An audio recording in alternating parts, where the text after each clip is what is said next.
Hello there, everybody. My name is David Bryson, and I welcome you today to this audio narration.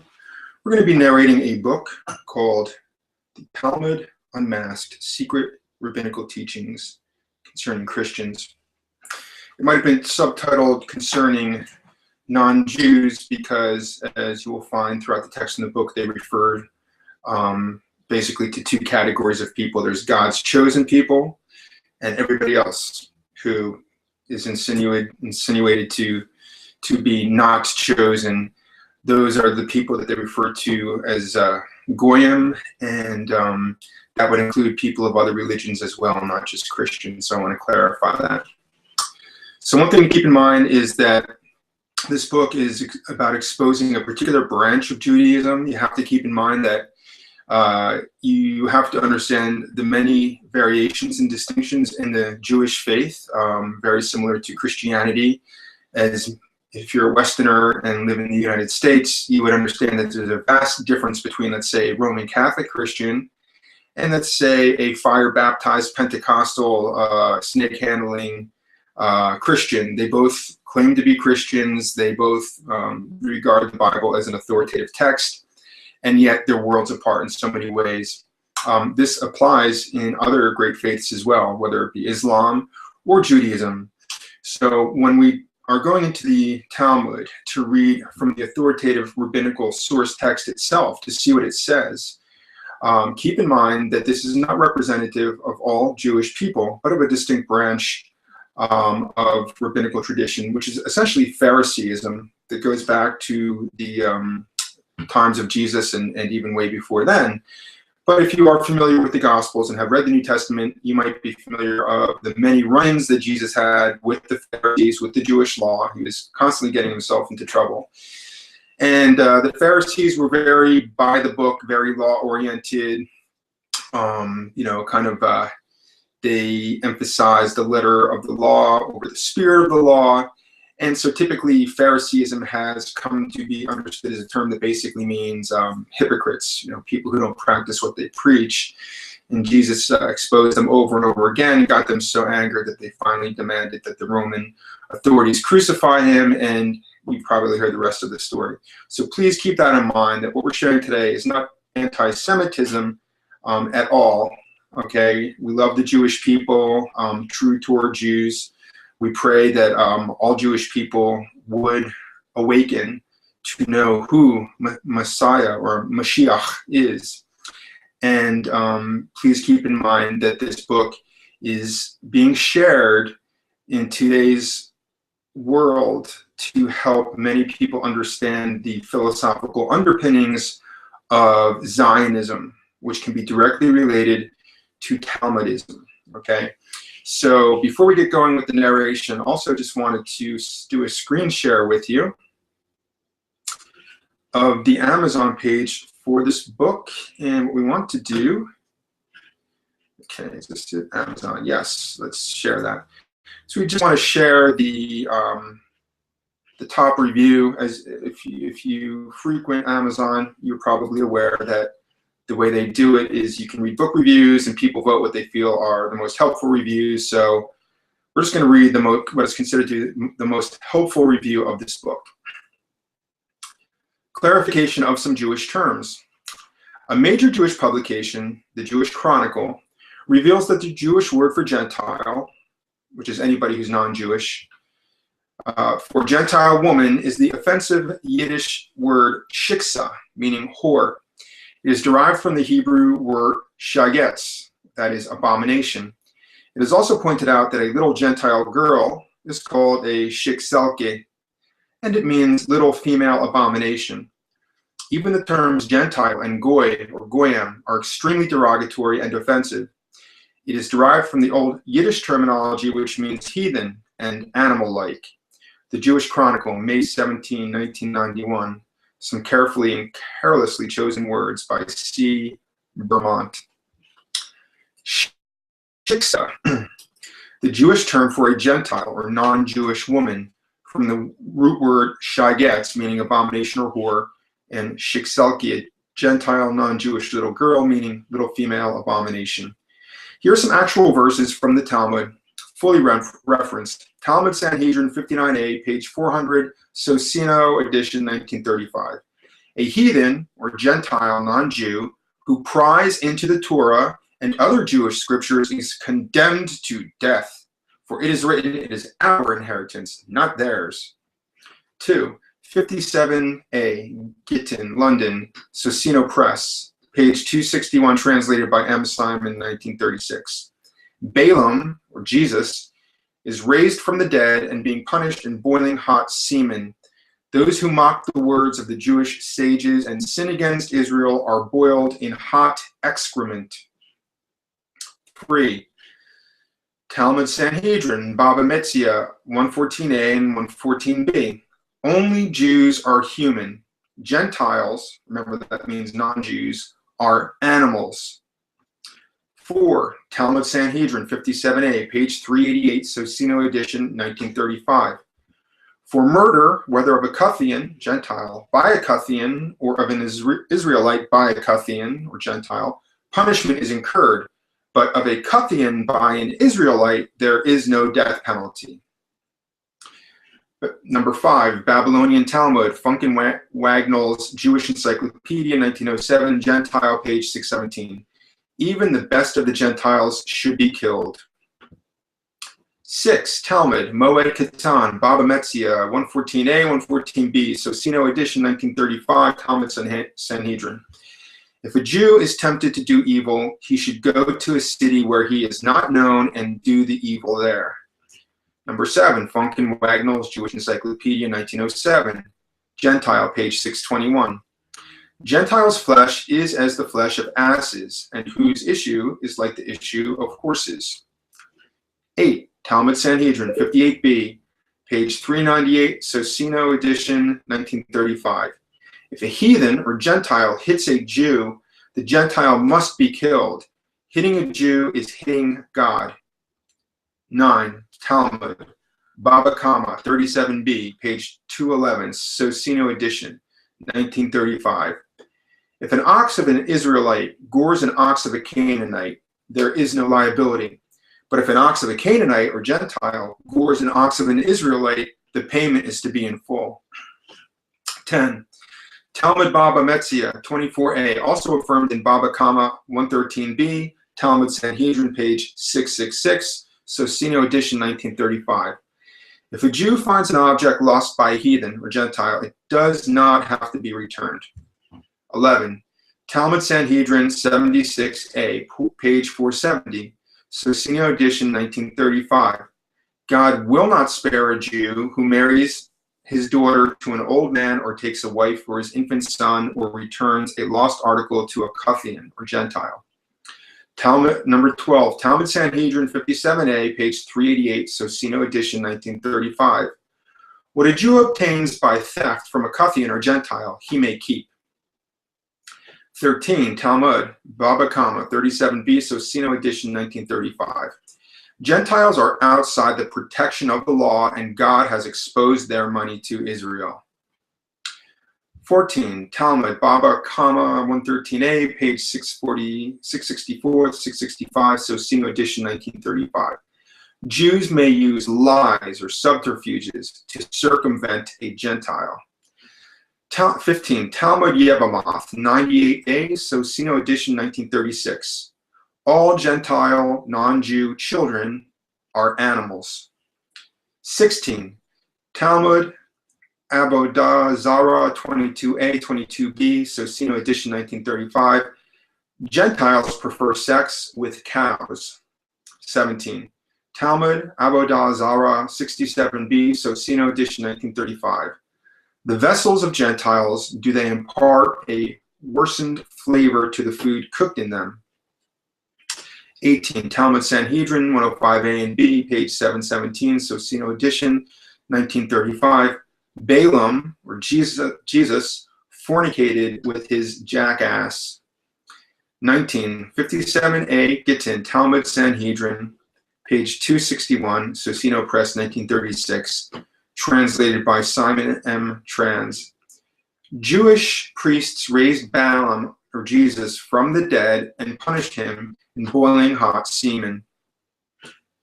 Talmud Sanhedrin, number 20, Talmud Sanhedrin, 106A and 105A and B, page 726, Sonsino edition, 1935. She, who was the descendant of princes and governors, the Virgin Mary, played the harlot with the carpenter. 21, Talmud Sanhedrin, 552b, page 356, Sonsino edition, 1935. Jesus was lowered into a pit of dung up to his armpits. Then a hard cloth was placed within a soft one, wound round his neck, and the two ends pulled in opposite directions until he was dead. 22, Talmud Sanhedrin 106, Sonsino 1935 edition, and Jewish Encyclopedia, Balaam, page 469. Hast thou heard how old Balaam, or Jesus, was? Bloody and deceitful men shall not live out half their days. It follows he was 33 or 34 years old. Talmud Sanhedrin 90a, Sonsino edition 1935. Those who read the uncanonical books, the New Testament, will have no portion in the world to come. 24, Talmud Sanhedrin 116a, Sonsino edition 1935. Jews must destroy the books of the Christians. 25, the Jewish Press 1988. Marriage to a Gentile can never be sanctioned or condoned. Such a liaison classifies the woman as zona. Common parlance interprets the term zona to refer to a prostitute. A leading Zionist academic reported that the Zionists publicly and ceremoniously burned hundreds of copies of the New Testament in Jerusalem on March 23rd, 1980. They were destroyed under the auspices of Yad Lihakim, a Jewish religious organization subsidized by the Israeli Ministry of Religions. That's from I. Shahak, Jewish History, Jewish Religion, 1994. Further, Dr. Shahak wrote, Jewish children are actually taught passages such as that which commands every Jew, whenever passing near a cemetery, to utter a blessing if it is Jewish, but to curse the mothers of the dead if it is non-Jewish. It became customary to spit, usually 3 times, upon seeing a church or a crucifix. By I. Shahak, Jewish History, Jewish Religion, pages 23 and 93, 1994 edition. Furthermore, Dr. Shahak quoted the very popular Israeli published Talmudic Encyclopedia, which discusses the relationship between Jew and Goy, Goy meaning any non-Jew. Quote, if a Jew has coitus or sexual intercourse with a Gentile woman, whether she be a child of 3 or an adult, whether married or unmarried, and even if she is a minor aged only 9 years and 1 day old, because he has willful coitus with her, she must be killed, and as is the case with a beast, because through her a Jew got into trouble.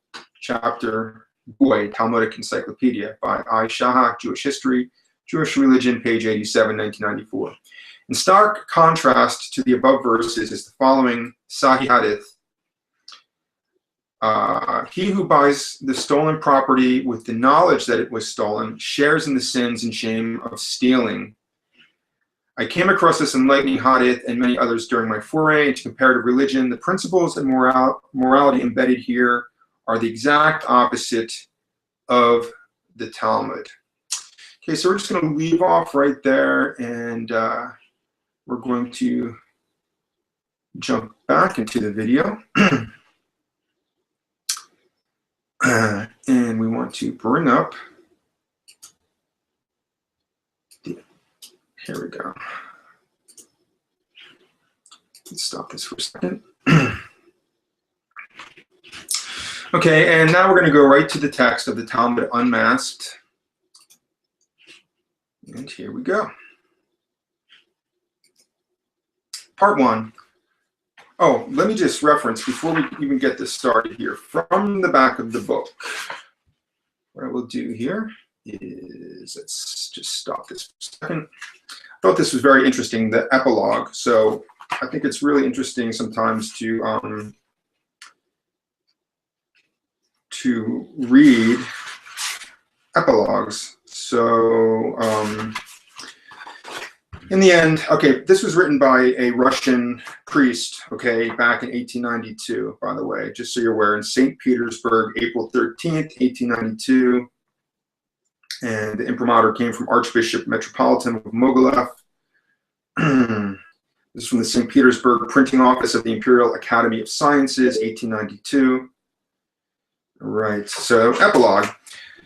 Kind reader, in this work I have quoted from only a very few of the Talmudic books which refer to the Christians. For the sake of brevity and to spare your sensitive soul, I omitted many others which could have been included. These texts, however, which I have quoted, should be sufficient to demonstrate how false are the statements of the Jews when they claim that there is nothing in the Talmud which teaches hatred or enmity for Christians. If it revolted you, Christian reader, to study the horrible blasphemies in this book, do not vent your anger on me. I did not state in the beginning that I was going to narrate something pleasant, but merely to show you what the Talmud really teaches about Christians. And I do not think I could have done so in a more suitable way. I realize, however, that since the truth does not please everyone, there are many who will become my enemies for thus having borne witness to the truth. And I have been reminded of this both by the laws of the Talmud itself, which threatens death to traitors, and more so by the warnings of those who have had experience of the actions which Jews take against those who make things known which are not favorable to them. They all foretold that I would perish at the hands of the Jews. In trying to prevent me from going ahead with my work, some begged me to remember the fate of Professor Cherini, who was suddenly killed after he had undertaken to translate the Talmud into the vernacular common tongue. Others reminded me of the fate of the monk Didacus of Vilna, a convert from Judaism who was cruelly murdered. Others of those who had been persecuted for having revealed secrets of the Jewish religion. Still others warned me of the danger to those dear to me. And then there's this, looks like Russian or Polish quote here, which says, "But the Jews will kill you," was repeated to me hundreds of times. The book you now hold in your hands is the best proof that I did not heed those warnings of my friends. I considered it unworthy of me to keep silent just for the sake of my own personal safety, while the conflict rages between the two camps of Semites and anti-Semites, both of which claim they are fighting for the truth. While I know that the whole truth is not to be found in either camp, but whatever befalls me because of what I have done, I shall gladly suffer it. I am prepared to lay down my life that I may bear witness to the truth. I.B. Pronitus, which is the author. And then a note at the bottom of this page. It is sadly significant to recall with regard to the above that Father Perneatus actually met his death as he foretold at the hands of his enemies during the Bolshevik Revolution. Okay, so let's get back and jump right into the text here.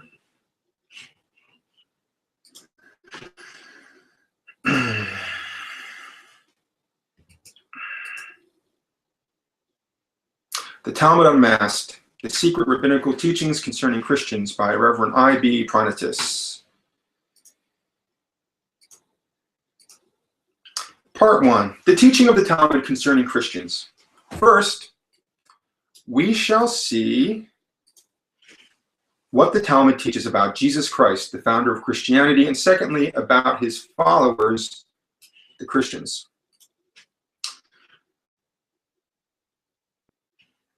Chapter 1, Jesus Christ in the Talmud. Many passages in the Talmudic books treat of the birth, life, death, and teachings of Jesus Christ. He is not always referred to by the same name, however, but is diversely called that man, a certain one, the carpenter's son, the one who was hanged. Article 1, concerning the names of Jesus Christ.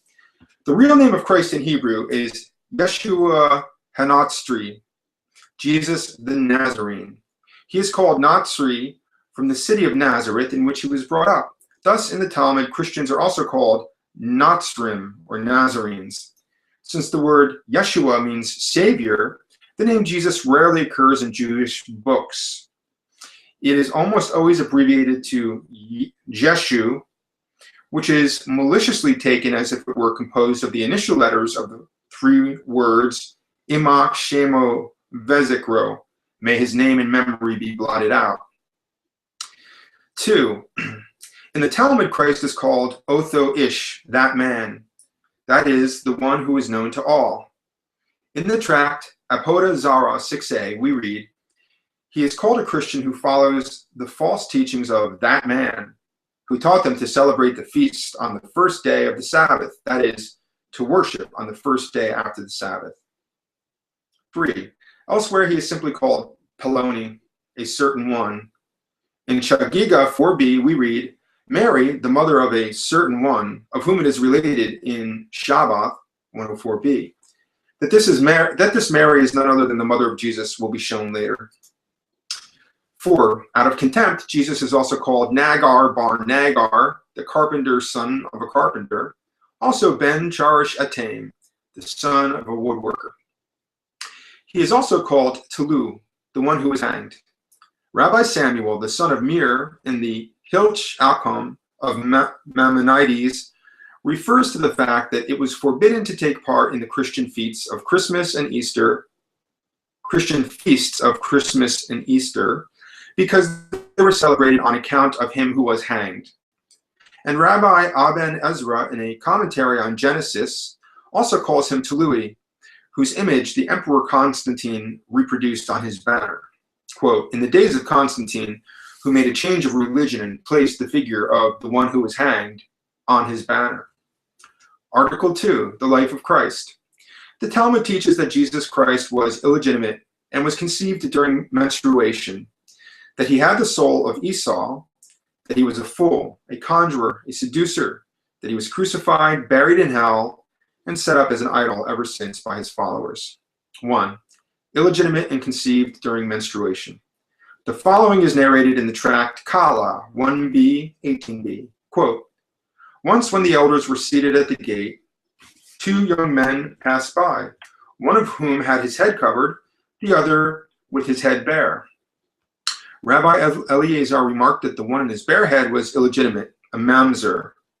Rabbi Yehoshua said that he was conceived during menstruation, ben nida. Rabbi Akiba, however, said that he was both, whereupon the others asked Rabbi Akiba why he dared to contradict his colleagues. He answered that he could prove what he said. He went therefore to the boy's mother, whom he saw sitting in the marketplace selling vegetables, and said to her, my daughter, if you will answer truthfully what I'm going to ask you, I promise that you will be saved in the next life. She demanded that he would swear to keep his promise, and Rabbi Akiba did so, but with his lips only, for in his heart he invalidated his oath. Then he said, tell me, what kind of son of this is yours? To which he replied, the day I was married, I was having menstruation, and because of this my husband left me.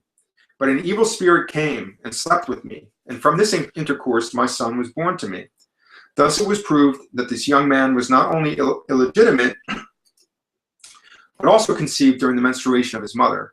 And when his questioners heard this, they declared, great indeed was Rabbi Akiba when he corrected his elders. And they exclaimed, blessed be the Lord God of Israel, who revealed his secret to Rabbi Akiba, the son of Joseph.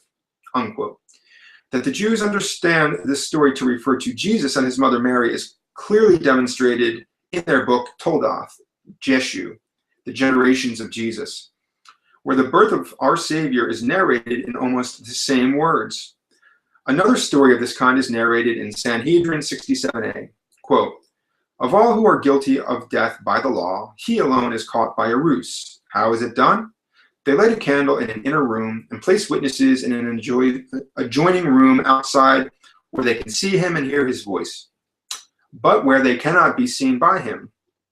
Then the one whom he tries to seduce says to him, please repeat here privately what you have told me before.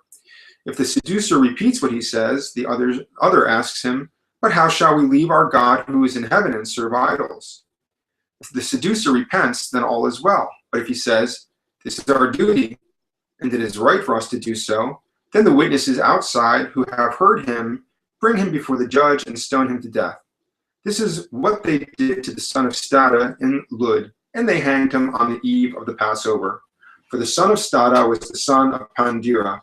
For Rabbi Chasta tells us that Pandira was the husband of Stada, his mother, and he lived during the time of Paphos, the son of Yehuda. But his mother was Stada, Mary of Magdala, a lady's hairdresser, who, as it is said in Pumbedita, deserted her husband. The meaning of this is that this Mary was called Stada, that is, a prostitute, because according to what was taught at Pumbedita, she left her husband and committed adultery. This is also recorded in the Jerusalem Talmud and by Maimonides. That the mention here is of Mary, the mother of Jesus, is verified in the tract Chagiga 4b. When Rabbi Bipai was visited once by the death angel, the devil, the latter said to his assistant, "Go and bring to me Mary the hairdresser, that is, kill her." He went and brought Mary the children's hairdresser in the place of the other Mary. A marginal note explains the passage as follows. This story of Mary the lady's hairdresser happened under the Second Temple. She was the mother of Poloni, that man, as he is called in the tract Shabbath, FOL 104b. In Shabbath, the passage referred to says,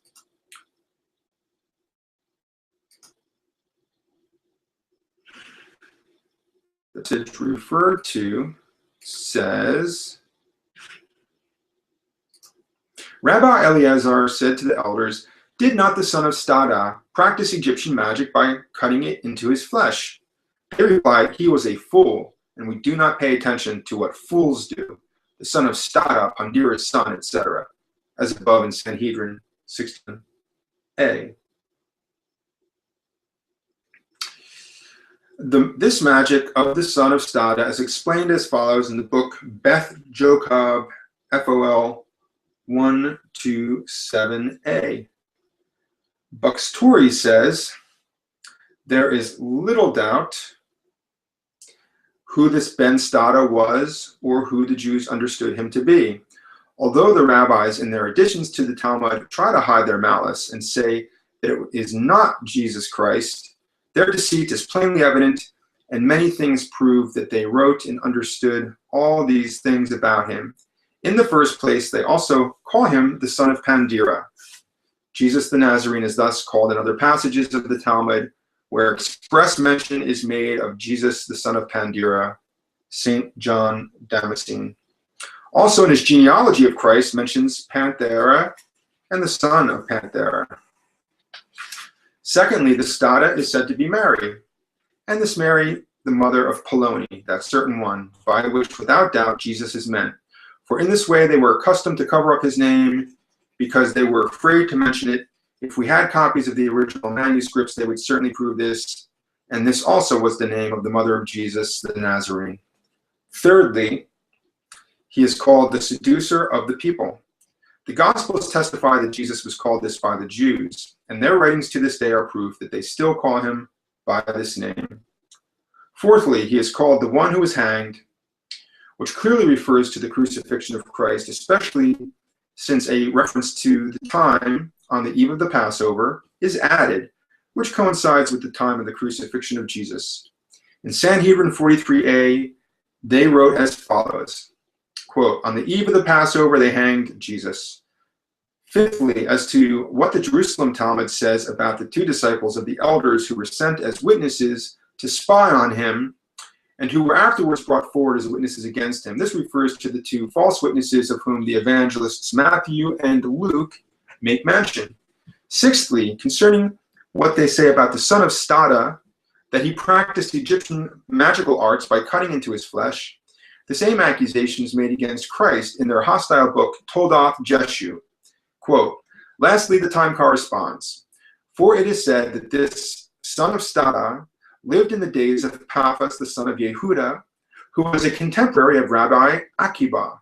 Akiba, however, lived at the time of the ascension of Christ, and for some time after.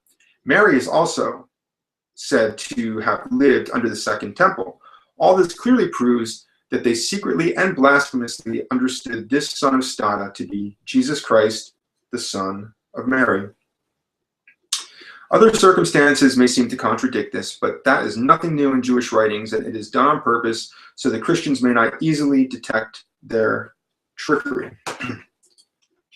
2. Furthermore, in the secret quote, "In the secret books, which are not permitted to fall easily into the hands of Christians, they say that the soul of Esau came into Christ, that he was therefore evil, and that he was Esau himself. By some, he is called a fool and insane. In Shabbat 104b, they, the elders, said to him, Eleazar, he was a fool, and no one pays attention to fools. 4. A conjurer and a magician. In the infamous book, Toldoth Jeshu, our Savior is blasphemed as follows. And Jesus said, did not Isaiah and David, my ancestors, prophesy about me? The Lord said to me, thou art my son, today I have begotten thee. Likewise, in another place, the Lord said to my Lord, sit thou at my right hand. Now I ascend to my Father, who is in heaven, and will sit at his right hand, which you will see with your own eyes. But you, Judas, will never reach that high. Then Jesus pronounced the great name of God, and continued to do so until a wind came and took him up between earth and sky. Judas also pronounced the name of God, and he likewise was taken up by the wind. In this way, they both floated around in the air to the amazement of the onlookers. Then Judas, again pronouncing the divine name, took hold of Jesus and pushed him down to earth. But Jesus tried to do the same to Judas, and thus they fought together. And when Judas saw he could not win out over the works of Jesus, he pissed on Jesus. And both thus being unclean, they fell to earth, nor could they use the divine name again until they had washed themselves, unquote. Whether those who believe such devilish lies deserve greater hatred or pity, I cannot say. In another place, in the same book, it is related in the house of the sanctuary, there was a stone which the patriarch Jacob anointed with oil. On this stone were carved the tetragrammatic letters of the name, Yad-He, Vav-He. And if anyone could learn them, he could destroy the world. They therefore decreed that no one must learn them, and they placed 2 dogs upon 2 iron columns before the sanctuary, so that if anyone should learn them, the dogs would bark at him, coming out, and he would forget the letters through fear. Then it is related, Jesus came and entered, learned the letters, and wrote them down on parchment. Then he cut into the flesh of his thigh and inserted them there. And having pronounced the name, the wound healed. 5. Idolater. In the tract Sanhedrin 103a, the words of Psalm, what is that? 70? I'm not sure.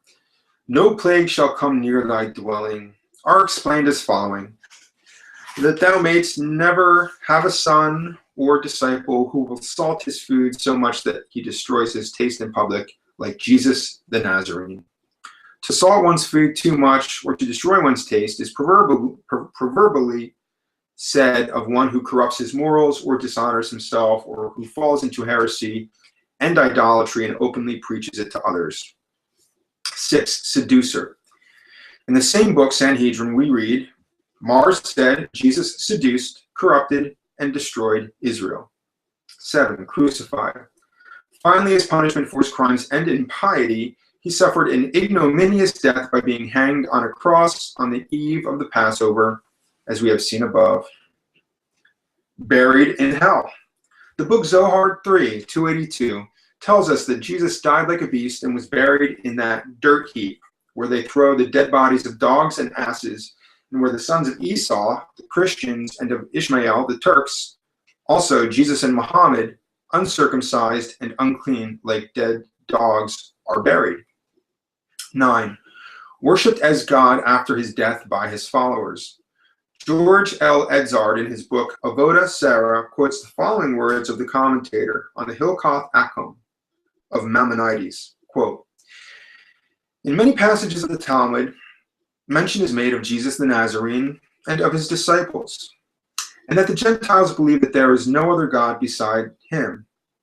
In the book Chitzuk Emunah, Part 1, Chapter 36, we read, the Christians build up an argument from this and say, behold how the prophet testified that in future ages the Jews would lament and weep because they crucified and killed the Messiah who was sent to them, and to prove that he meant Jesus the Nazarene, possessing both the divine and human nature, they quote the words, and they looked upon him whom they transfixed, and they wept over him as a mother over her firstborn child.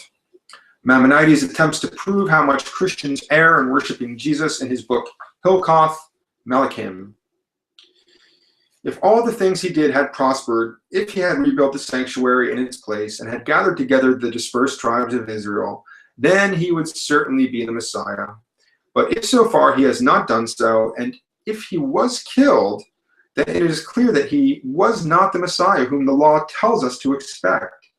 He was similar to all the good and upright rulers of the house of David who died, and whom the holy and blessed Lord raised up for no other reason but to prove to many, as it is said in Daniel chapter 11:35, and some of them who understand shall fall to try and to purge them and to make them white even till the end of time, because the appointed time is not yet.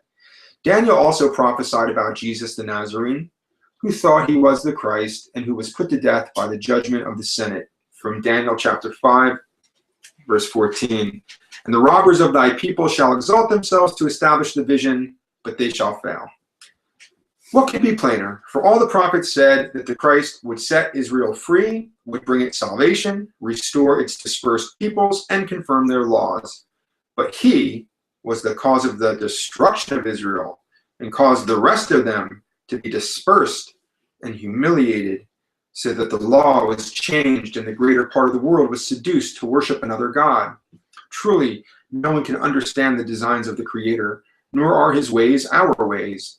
For all that has been built up by Jesus the Nazarene and by the Turks who came after him tend only to prepare the way for the coming of Christ the King, and to prepare the whole world equally for the service of the Lord, as it is said, for then I shall give a clean mouth to all people, that all may call upon the name of the Lord and bow down in unison before him. How is this being accomplished? Already the whole world is filled with the praise of Christ, the law and the commandments, and his praises have spread to far distant lands and to peoples whose hearts and bodies are uncircumcised. These discuss with one another about the law that was destroyed, some saying that the commandments were once true, but have ceased to exist. Others that there is a great mystery about it, that the Messiah King has come, and that their doctrine has revealed it. But when the Christ truly comes and is successful and is raised up and exalted, then everything will be changed, and these things will be shown to be false and vain." Unquote. 10. An idol. In the tract Apoda Zera 21a Tosef, we read, quote, "It is of importance to inquire the reasons why men nowadays even sell and rent their houses to Gentiles. Some say this is legal because it is said in the Tosefta, no one shall rent his house to a Gentile either here in the land of Israel or elsewhere, because it is known that he will bring an idol into it. It is nevertheless allowed to rent them stables, barns, and lodging houses, even though it is known that they will bring idols into them. The reason is because a distinction can be made between a place into which an idol will be carried in order to leave it there permanently, and a place where it will not be left permanently, in which case it is allowed. And since the Gentiles, among whom we now live, do not bring their idol into their homes to leave it there permanently, but only for a time, while someone is dead in the house or when someone is dying, nor do they even perform any religious rites there. It is therefore permitted to sell and rent them houses." Unquote. Rabbi Asher, in his commentary on Avodah Zarah 83d, speaks not less clearly on the matter. Quote, "Today it is permitted to rent houses to Gentiles because they bring their idol into them only for a time, when somebody is sick." And in the same place he says, quote, "Today they have a practice of incensing their idol," unquote. All this and much more like it proves beyond a doubt that when the rabbis speak of the idols of the Gentiles among whom they lived at that time, when no idols were worshipped, they clearly meant the Christian idol, namely the image of Christ on the crucifix and the Holy Communion. Note about the cross. In Jewish writings, there is no directly corresponding word for the Christian cross. The cross T, on which those condemned to death were crucified, was called Tau by the Phoenicians and the Hebrews, and this name and sign for it was afterwards taken over into the alphabet of the Jews and of the Greeks and Romans. The cross honored by the Christians, however, is called by the following names: Tesorath Hatului, the image of him who is hanged; Elel, vanity or idol; Tselem, image, hence the Crusaders in Jewish books are called Tselmarim; Sheti Verebi, warp and woof, which is taken from the textile art; Kokabah, star; on account of the 4 rays emanating from it. Pasila, a sculpture, a carven idol. But wherever it is mentioned, it is always in the sense of an idol or something despicable, as can be seen from the following quotations. In Orach Chaim 113:8, quote, if a Jew when praying should meet a Christian, or akum, carrying a star or crucifix in his hand, even if he has come to a place in his prayer where it is necessary to bow down to worship God in his heart, he must not do so, lest he should seem to bow down before an image. In Iori Dea 152, quote, even if a Jew should get a splinter in his foot in front of an idol, or if he should drop his money before it, he must not stoop down to remove the splinter or to gather up his money, lest he should seem to adore it. But he should either sit down or turn his back or his side to the idol and then remove the splinter, unquote. But whenever it is not possible for a Jew to turn away like this, the following rule must be observed in Iore Dea 3, Haga. Quote, it is not permitted to bow down or to remove one's hat before princes or priests who wear a cross on their dress, as it is their custom. Care must be taken, however, not to be noticed in failing to do so. For instance, one can throw down some coins on the ground and stoop to pick them up before they pass by. In this way, it is permitted to bow down or to remove one's hat before them, unquote. A distinction is also made between a cross which is venerated and a cross which is worn around the neck as a souvenir or as an ornament. The former is to be regarded as an idol, but not necessarily the latter. In Iori Dea 141:1, Haga, it says, quote, the image of a cross before which they bow down is to be treated as an idol. It is not to be used until it is destroyed. However, a warp and woof, if hung around the neck as a souvenir, is not to be regarded as an idol and can be used, unquote. The sign of the cross made with the hand by which Christians are wont to bless themselves is called in Jewish, quote, the moving of the fingers here and there. Article 3, the teachings of Christ.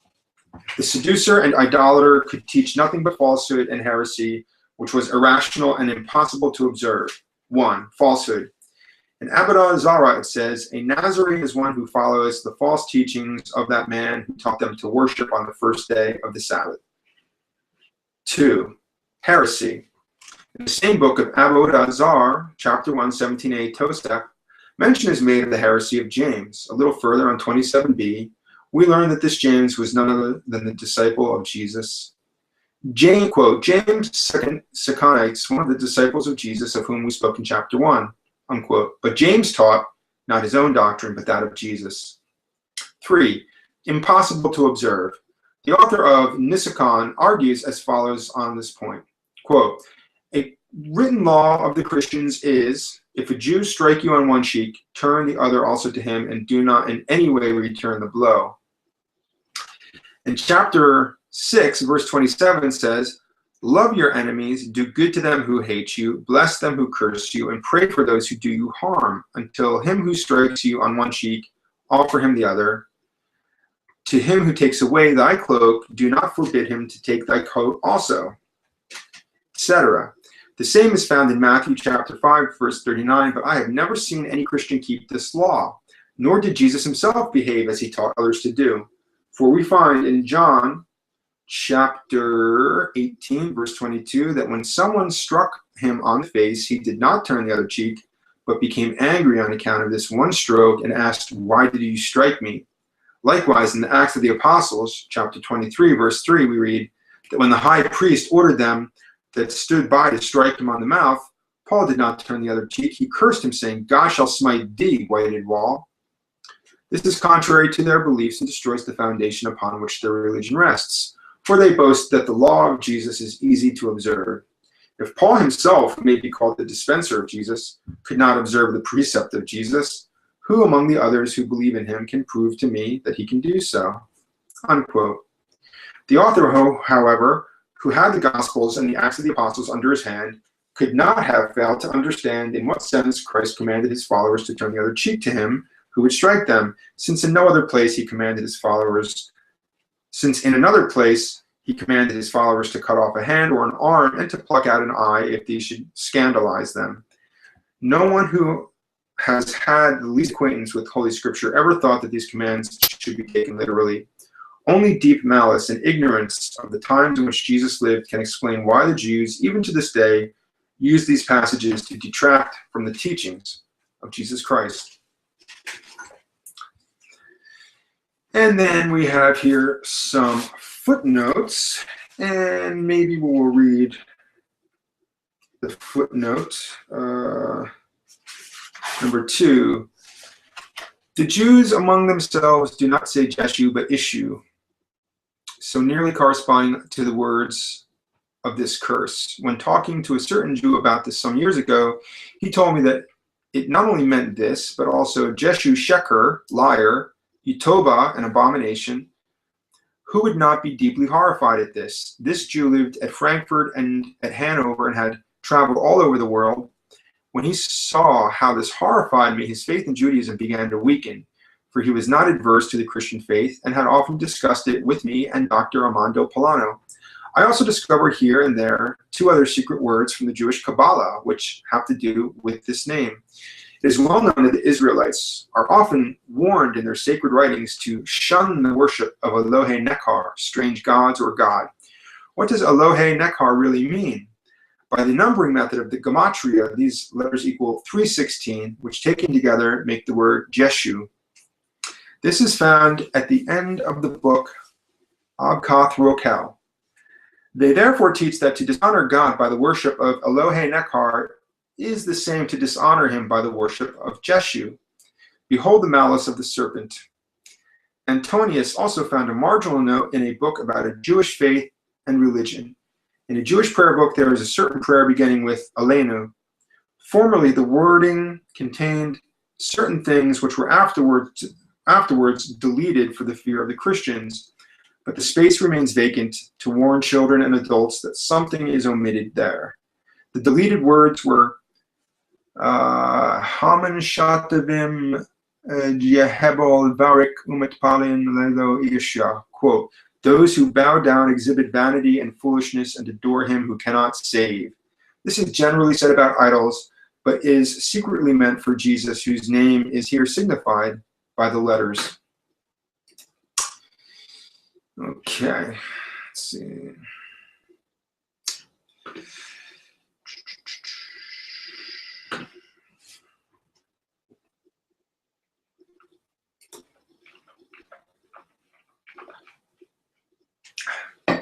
Chapter 2, the Christians. There are 3 things to be considered in this chapter. The names by which Christians are called in the Talmud, what kind of people the Talmud pictures Christians to be, and 3, what the Talmud says about the religious worship of the Christians. Article 1, the names given to Christians in the Talmud. As in our languages, Christians take their name from Christ. So in the language of the Talmud, Christians are called Nazrim, from Jesus the Nazarene. But Christians are also called by the names used in the Talmud to designate all non-Jews. Avodah Zarah, Akum, Abdei Elilim, Minim, Nakrim, Edom, Amai Haaretz, Goyim, Apokorisim, Kuthrim. 1. Avodah Zarah, strange worship, idolatry.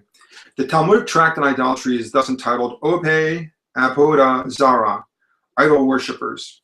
That Avodah Zarah really means the cult of idols is clear from the Talmud itself. Quote, let Nimrod come and testify that Abraham was not a server of the Avodah Zarah, unquote. But in the days of Abraham, there existed no strange cult either of the Turks or of the Nazarenes, but only the worship of the true God and idolatry. In Shabbat, it says, quote, Rabbi Akaba says, how do we know that Avodah Zarah, like an unclean woman, contaminates those who subscribe to it? Because Isaiah says, thou shalt cast them away like a menstruation cloth, and shalt say unto it, get thee hence. In the first part of this verse, mention is made of idols made from gold and silver. The learned Maimonides also clearly demonstrates that the Jews regarded Christians as Avodah Zarah. In Purush 78c, he says, quote, and be it known that Christian people who follow Jesus, although their teachings vary, are all worshippers of idols, Avodah Zarah. 2. Akum. This word is made up of the initial letters of the word Obde Kogakim Umazalah, worshippers of stars and planets. It was thus that the Jews formerly styled the Gentiles who lacked all knowledge of the true God. Now, however, the word Akum in Jewish books, especially in the Shulchan Aruch, is applied to Christians. This is evident from numerous passages. In the Orach Chaim 113.8, those who use a cross are called Akum. In the Iori Dea 148.5 and 12, those who celebrate the feasts of Christmas and New Year 8 days afterwards are called worshippers of the stars and planets. Quote, thus if a gift is sent to the Akum, even in these times, on the 8th day after Christmas, which they call the New Year, etc. 3. Obde Elilim, servers of idols. This name has the same meaning as Akum. Non-Jews are frequently called by this name. In the Orach Chaim, for example, 25:5, it says, quote, a blessing should not be pronounced over incense which belongs to the servers of idols, unquote. But at the time when the Shulchan Aruch was written, there were no worshippers of the stars and planets, Akum. There were no, quote, servers of idols among those who lived with the Jews. Thus, for example, the author of the commentary on the Shulchan Aruch, entitled Magen Abraham, Rabbi Kalisinus, who died in Poland in 1775, in Note 8 on Note 244 of the Orach Chaim, where it is allowed to finish a work on the Sabbath with the help of an Akum, says, quote, here in our city, the question is raised about the price of hiring worshippers of the stars and planets who sweep the public streets when they work on the Sabbath, unquote. 4. Minim, heretics. In the Talmud, those who possess books called the Gospels are heretics. This is Shabbat 116a. It says, Rabbi Meir calls the books of the Minim Aven Gileon, or iniquitous volumes, because they call them Gospels, unquote. 5. Edom, Edomites. Rabbi Aben Ezra, when he speaks about the Emperor Constantine, who changed his religion and placed the image of him who is hanged on his banner, adds, quote, Rome therefore is called the kingdom of the Edomites, unquote.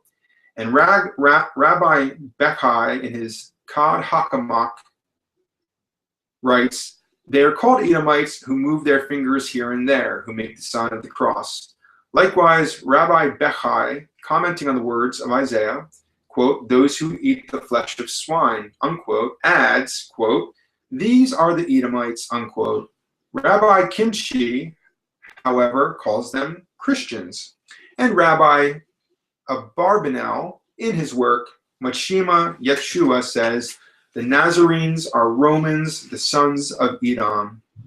6. Goy, race or people. The Jews also call a man a goy, a Gentile. They call a Gentile woman a goyah. Sometimes, but very rarely, Israelites are called by this name. It is mostly applied to non-Jews or idolaters. In Jewish books which treat of idolatry, worshippers of idols are often called by this single word goy.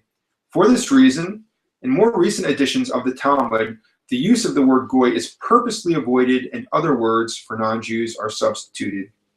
It is well known that in the Jewish language, the Jews call Christians among whom they live goyim. Nor do the Jews deny this.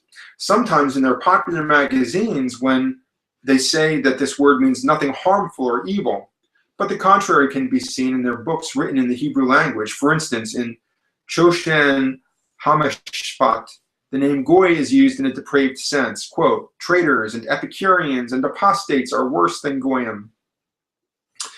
7. Nokrim, strangers or foreigners. This name is used for all who are not Jews and therefore for Christians. Amai Haaretz, number 8. People of the earth, or idiots. There are some who say that people of other races are not meant by this, but only crude and uneducated people. There are passages, however, which leave no doubt about this matter. In the Holy Scripture, book of Ezra, chapter 10, verse 2, we read, We have sinned against our God and have taken strange wives, or nokiroth, of the people of the earth. That people of the earth denotes idolaters is clear from Zohar 1:25a, quote, the people of the earth, obde abhoda zara, idolaters. Number 9, basar vidam, flesh and blood. Carnal men who are destined to perdition and who can have no communion with God. That Christians are flesh and blood is proved from the prayer book. Quote, whoever meets a wise and educated Christian can say, blessed art thou, O Lord, King of the universe, who dispenseth of thy wisdom to flesh and blood. Likewise, in another prayer in which they ask God soon to restore the kingdom of David and to send Elias and the Messiah, they ask him to take away their poverty so that they will have no need to accept gifts from flesh and blood, nor to trade with them, nor to seek wages from them. 10. Apikorosim, or Epicureans. All are called by this name who do not observe God's precepts, as well as all those, even Jews themselves, who express private judgments in matters of faith. How much more, therefore, Christians? And then finally, number 11, Kuthim, or Samaritans. But since there are no longer any Samaritans, and since there are many references in recent Jewish books to Samaritans, who can doubt that this does not mean the Christians? Furthermore, in this matter of naming those who are not Jews, it is to be particularly noted that Jewish writings apply these names indiscriminately and promiscuously when they speak of the same thing, and almost in the same words. For instance, in the tract Aboda Zara 25b, the word goy is employed, but in the Shulchan Aruch, akum is used. Karathuth 6b uses goyim, Jabhamath 61a uses akum, Abhoda Zar uses obde elilim, Thosef uses goyim, and Obed Ab Choshan Ham uses kuthi, akum, and many more instances could be quoted. Maimonides, in his book on idolatry, indiscriminately calls all the followers idolaters: goyim, akum, obde, kokabim, ope elilim, etc. Article 2. What the Talmud teaches about Christians. In the preceding chapter, we saw what the Jews think of the founder of the Christian religion and how much they despise his name. This being so, it would not be expected that they would have any better opinion about those who follow Jesus the Nazarene. In fact, nothing more abominable can be imagined than what they have to say about Christians. They say they are idolaters, the worst kind of people, much worse than the Turks, murderers, fornicators, impure animals, like dirt, unworthy to be called men, beasts in human form, worthy of the name of beasts, cows, asses, pigs, dogs, worse than dogs, that they propagate after the manner of beasts, that they have a diabolic origin, that their souls come from the devil and return to the devil in hell after death, and that even the body of a dead Christian is nothing different than that of an animal. 1. Idolaters. Since Christians follow the teachings of that man, whom the Jews regard as a seducer and an idolater, and since they worship him as God, it clearly follows that they merit the name of idolaters, in no way different from those among whom the Jews lived before the birth of Christ, and whom they taught should be exterminated by every possible means. This is best demonstrated by the names they give to Christians, and by the unmistakable words of Maimonides, which prove that all who bear the name of Christian are idolaters. And anyone who examines Jewish books which speak of the, quote, worshippers of the stars and planets, Epicureans, Samaritans, etc., cannot but conclude that these idolaters are none other than Christians. The Turks are always called Ishmaelites and never idolaters. 2. Christians worse than the Turks.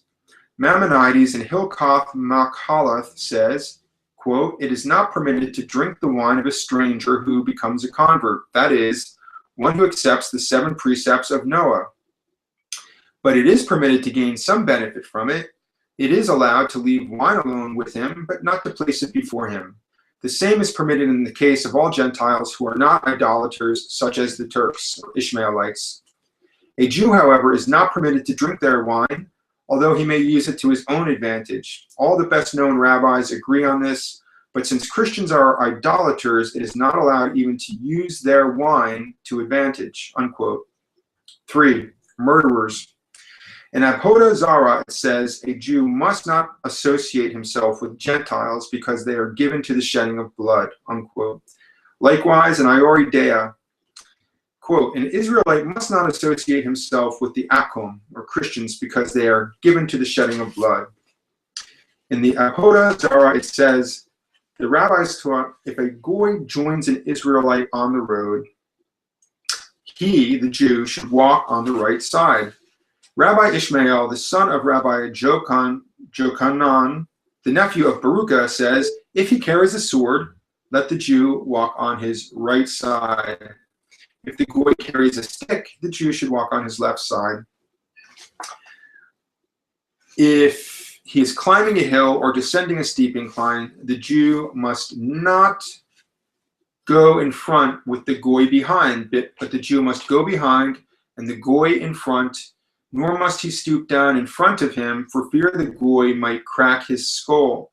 And if he should ask the Jew how far he is going, he should pretend he is going a long way, as Jacob our father said to the impious Esau, until I come to my Lord and Seir. But it adds, Jacob set out for Succoth. In Orach Chaim it says, do not sell your overcoat, or talith, with the fringes, to an Akum, lest he should join up with a Jew on the road and kill him. It is also forbidden to exchange or lend your overcoat with a Gentile, except for a short time, and when there is nothing to be feared from him. 4. Fornicators. In the Avodah Zarah, it says, quote, animals of the masculine sex must not be left in the barns of the Gentiles with their men, nor animals of a feminine sex with their women. Much less must animals of the feminine sex be left with their men, and of the masculine sex with their women. Nor must sheep be left to the care of their shepherds, nor must any intercourse be had with them, nor must children be given to their care to learn to read or to learn a trade, unquote. In the same tract, a little further on, 22a, it is explained why animals must not be allowed in the barns of Gentiles and why Jews are not permitted to have sexual intercourse with them. Quote, animals must not be allowed to go near the Goyim because they are suspected of having intercourse with them, nor must women cohabit with them because they are oversexed, unquote. In 22b of the same book, the reason is given why animals, especially of the feminine sex, must be kept away from their women. Quote, because when Gentile men come to their neighbors' houses to commit adultery with their wives and do not find them at home, they fornicate with the sheep in the barns instead. And sometimes, even when the neighbors' wives are at home, they prefer to fornicate with the animals, for they love the sheep of the Israelites more than their own women, unquote. It is for the same reason that animals are not to be entrusted to Goy shepherds, nor children to their educators. 5. Unclean. The Talmud gives 2 reasons why the Goyim are unclean, because they eat unclean things and because they themselves have not been cleansed from original sin on Mount Sinai. In Shabbath 145b, it says, quote, why are the Goyim unclean? Because they eat abominable things and animals that crawl on their belly, unquote. Likewise, in Avodah Zarah 22b, quote, why are the Goyim unclean?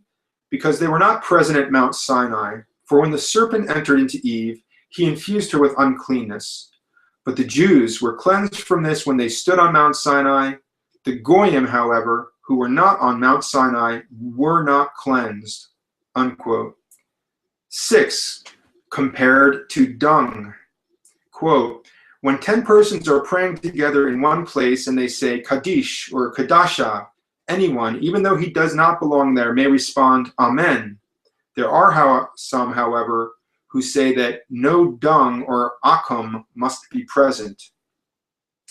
In Iore Dea Haga, it says, quote, when Jewish women come out of a bath, they must take care to meet a friend first and not something unclean or a Christian. For if so, a woman, if she wants to keep holy, should go back and bathe again, unquote. It is worthy of note that the following list of unclean things is given in Bir Hete, a commentary on the Shulchan Aruch, quote, "A woman must wash herself again if she sees any unclean thing, such as a dog, an ass, or people of the earth, a Christian, akum, a camel, a pig, a horse, and a leper," unquote. 7. Not like men, but beasts. In Kerethuth 6b, page 78, it says, quote, "The teaching of the rabbis is, he who pours oil over a goy and over dead bodies is freed from punishment. This is true for an animal because it is not a man. But how can it be said that by pouring oil over a goy, one is freed from punishment, since a goy is also a man? But this is not true, for it is written, ye are my flock, the flock of my pasture are men." Ezekiel 34, verse 31. "You are thus called men, but the goyim are not called men," unquote. In the tract Makoth, he is said to be guilty of killing, quote, "except when, if intending to kill an animal, he kills a man by mistake, or intending to kill a goy, he kills an Israelite," unquote. In Orach Chaim, it says, quote, "He who sees beautiful creatures, even though it be an akum or an animal, let him say, Blessed art thou, O Lord God, King of the universe, who has placed such things on the earth," unquote. 8. They differ only in form from beasts. In Midrash Tapioth 225d, it says, quote, "God created them in the form of men for the glory of Israel. But Akam were created for the sole end of ministering unto them, the Jews, day and night, nor can they ever be relieved from this service. It is becoming to the son of a king, an Israelite, that animals in their natural form and animals in the form of human beings should minister unto him," unquote.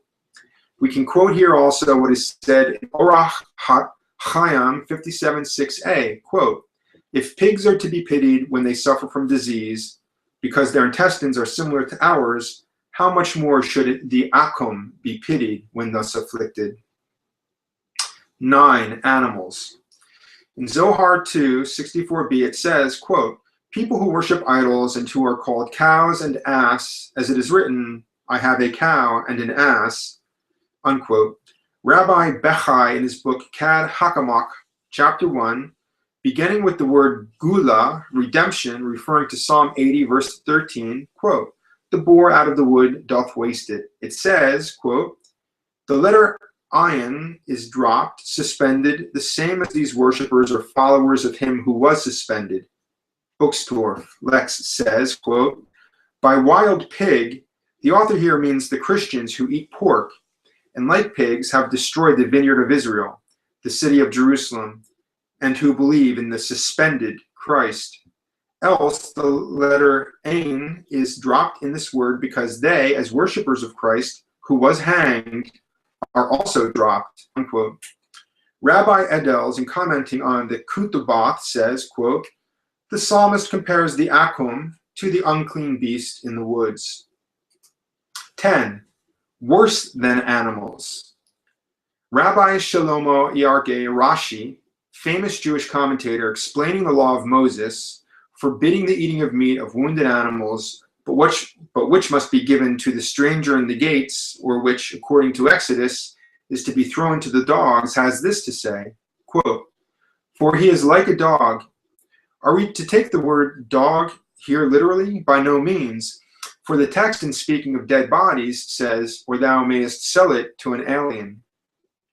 This applies much more to the meat of wounded animals, for which it is permitted to accept payment.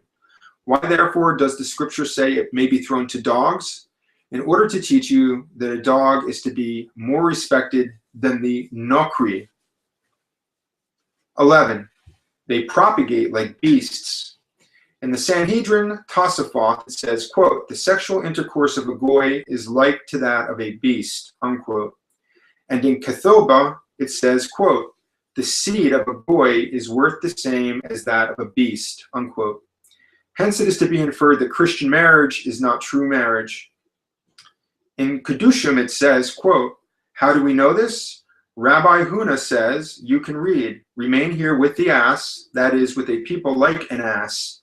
Hence it appears that they are not capable of contracting marriage, unquote. And in Ibn Hazer, 44:8, quote, if a Jew enters into marriage with an Akum or Christian, or with his servant, the marriage is null, for they are not capable of entering into matrimony. Likewise, if an Akum or a servant enter into matrimony with a Jew, the marriage is null. In Zohar 2:64b, it says, quote, Rabbi Abba says, if only idolaters alone had sexual intercourse, the world would not continue to exist. Hence, we are taught that a Jew should not give way to those infamous robbers. For if these propagate in greater numbers, it will be impossible for us to continue to exist because of them. For they give birth to sucklings the same as dogs.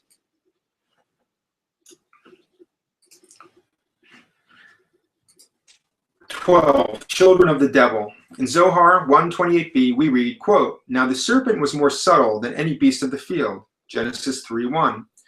More subtle, that is, towards evil, than all the beasts, that is, the idolatrous people of the earth. For they are children of the ancient serpent which seduced Eve, unquote.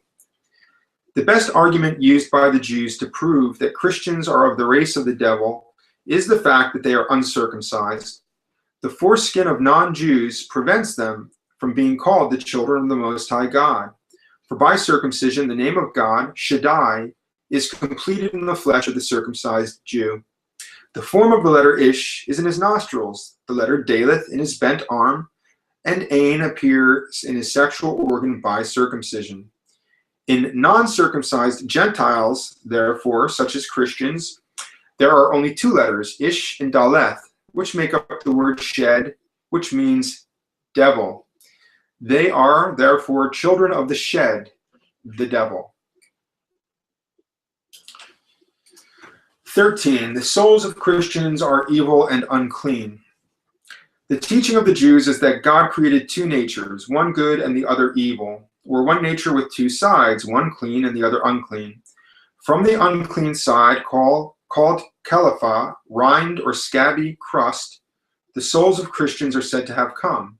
In Zohar 131a, it says, quote, idolatrous people, however, since they exist, befoul the world because their souls come out of the unclean side, unquote. And in Emek Hamelech 23d, it says, the souls of the impious come from Kelephah, which is death and the shadow of death, unquote. Zohar 146b and 47a goes on to show that this unclean side is the left side, from which the souls of Christians come. Quote, and he created every living thing, that is, Israelites, because they are children of the Most High God, and their holy souls come out from him. But where do the souls of the idolatrous Gentiles come from? Rabbi Eliezer says, from the left side, which makes their souls unclean.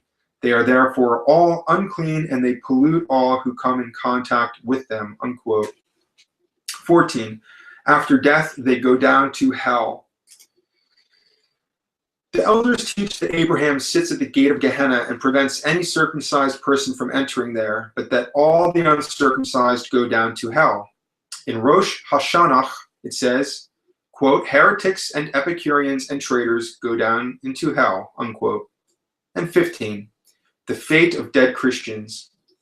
The bodies of Christians after death are called by the odious name of pegarim, which is the word used in the Holy Scripture for the dead bodies of the damned and of animals, but never for the pious dead, who are called the metim. Thus, the Shulchan Aruch orders that a dead Christian must be spoken of in the same way as a dead animal. In Ayori Dea 377.1, it says, quote, condolences must not be offered to anyone on account of the death of his servants or handmaidens.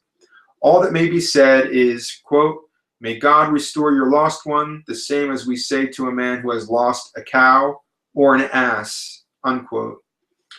Nor must Christians be avoided for 7 days after they have buried someone, as the law of Moses commands, since they are not men, for the burial of an animal does not pollute one. And Yebamoth 61a, it says, quote, the Nokrim are not rendered unclean by a burial, for it is said, Ye are my sheep, the sheep of my pasture, ye are men. You are thus called men, but not the Nokrim. Article 3, about Christian rites and worship.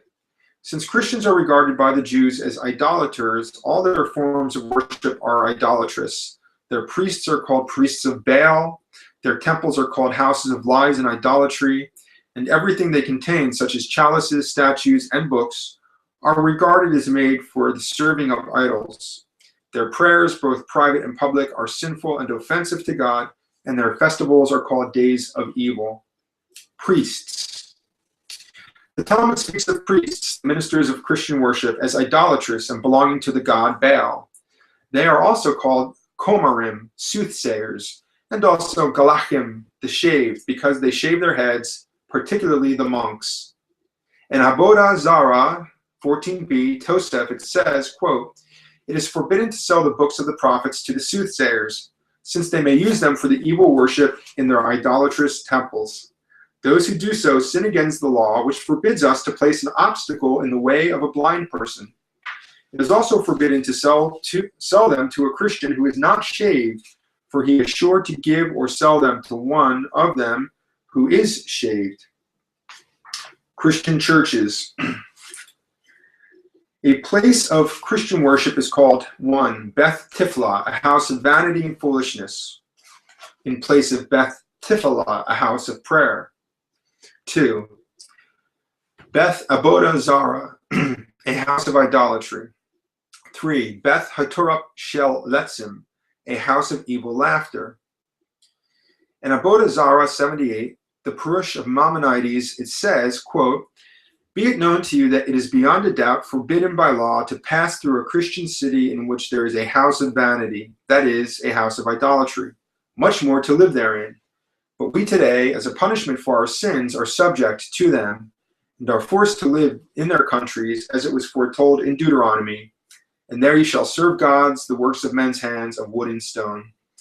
Thus, if it is allowed, as predicted, to pass around a Christian city, much more so we must pass around an idolatrous temple, nor is it allowed us even to look inside, and above all, to enter in." Unquote.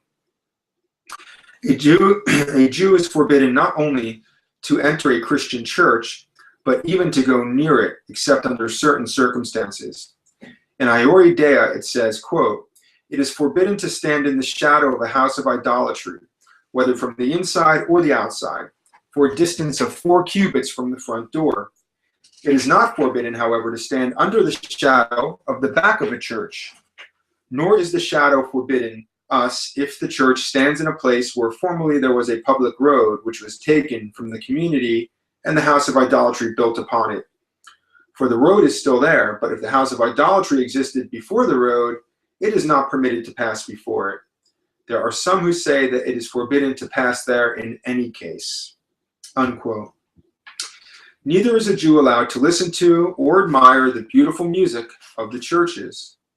In Iori Dea, it says, quote, "It is forbidden to listen to the music of idolatrous worship and to examine the statues of their idols, for even by looking at them, one can be influenced by the evil of idolatry. But one can look who does not intend to be so affected." Unquote. Likewise, a Jew is not allowed to have a house near a church, nor is he allowed to rebuild a house which has been destroyed in such a place. In Iori Dea 143:1, it says, quote, "If a house near an idolatrous temple belongs to the Akum, falls down, it must not be rebuilt. A Jew must remove it a certain distance away if he wishes to rebuild it, but he must fill up the vacant space between his house and the church with bushes and rubbish, so that the space will not be used to extend the idolatrous temple." Unquote. Here may be added what a certain Rabbi Colonimus said about a Christian church in the book Nisagon to the Emperor Henry III, who gave him permission to speak his opinion freely about the basilica which he had recently built at Spires. Quote, "After the Emperor Henry III, a very wicked man, had completed the building of that abyss, he sent for Rabbi Colonimus and said to him, quote, 'I want to ask you, how does this basilica which I have built compare with the magnificence of Solomon's temple, about which so many volumes have been written?' He replied, My lord, if you will permit me to speak freely, and if you will swear to me that you will let me go unharmed, I will tell you the truth about it.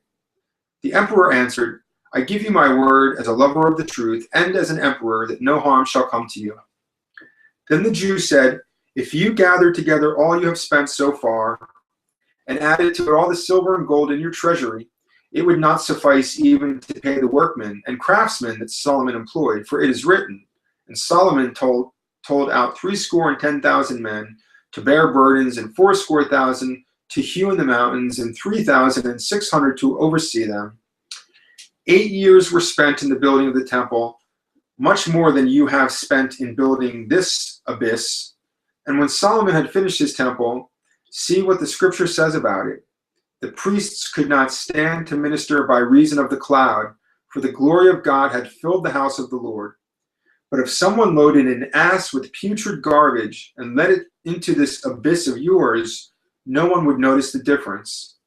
The Emperor Henry then replied, were it not that I have sworn to let you go unharmed, I would order your head cut off. 3. Chalices. Chalices used in the sacrifice of the Mass are spoken of as vessels in which filth is offered up to the idol. Moses Kozensis in Hilkoth Abnoda Zara says, quote, a Jew who buys chalices of the goy which are broken and thrown away is not permitted to sell them again to them, because their priests of Baal will use them in the worship of the idol. 4. Books. The Talmud calls the books of the Christians minim, or heretical books, Sifrei Debeth Abadan, books of the house of perdition. The Talmud in particular speaks of the books of the Gospels. Then in Shabbath, Tosef, quote, Rabbi Meir calls heretical books Aven Gileon, volumes of iniquity, because they call them Gospels, unquote. And Rabbi Jokanoff calls these books Avon Gileon, evil books. The Shulchan Aruch Krakow edition gives this name as Aven Nitzbah al-Hagalion, iniquity written in a book. Bookstore says, quote, in the Aruch, there is a note, Sheker Niktab al-Gileon, which means a lie written in a book. All the Talmudists agree that the books of the Christians should be destroyed. They differ only as to what should be done with the names of God contained in them. In Shabbat it says, quote, the glossaries of our own books and the books of the heretics are not to be saved from the flames, if they should catch fire on the Sabbath day. Rabbi Jose, however, says, on festival days, the divine names should be torn out of the books of the Christians and hidden away. What remains must be given to the flames. But Rabbi Tarfon says, in order that I may be remembered by my children, if those books should ever fall into my hands, I would burn them together with the divine names contained therein. For if one is chased by an assassin or by a serpent, it would be better to take refuge in a pagan temple than in one of theirs, because the Christians knowingly resist the truth, whereas the pagans do so unknowingly, unquote. 5. Prayers. Christian prayers are called not tefillah, but tiflah. They change the point and insert iad, which makes it read to mean sin, foolishness, and transgression. 6. Christian festivals. Christian festivals, especially Sunday, are called Yom Ed, day of destruction, perdition, misfortune, or calamity. They are also simply called Yom Natsri, or Christian days. The word Ed, rightly interpreted, means misfortune or calamity, as appears from their Gemara and the glossaries of Maimonides in Apoda Zara. Quote, the word Edehem means the festivals of the Christians, since it is written in Deuteronomy 32:35, the day of their calamity, unquote. Maimonides also says in Aboda Zara, quote, the word Edehem means the foolishness of their festivals. It is the name for their despicable feast days, which do not merit the name of Moedim, for they are really vain and evil, unquote. Bartanura also writes, quote, the word Edehem is the name of their ignominious festivals and solemnities, unquote. The marginal notes of Tosafot also give this name to Christian festivals. Thus in Aboda Zara, quote, the day of evil, that is the Christian day. is forbidden to us as well as their other feast days, unquote. Some Christian festivals are mentioned by name, such as the Feast of Christmas and Easter.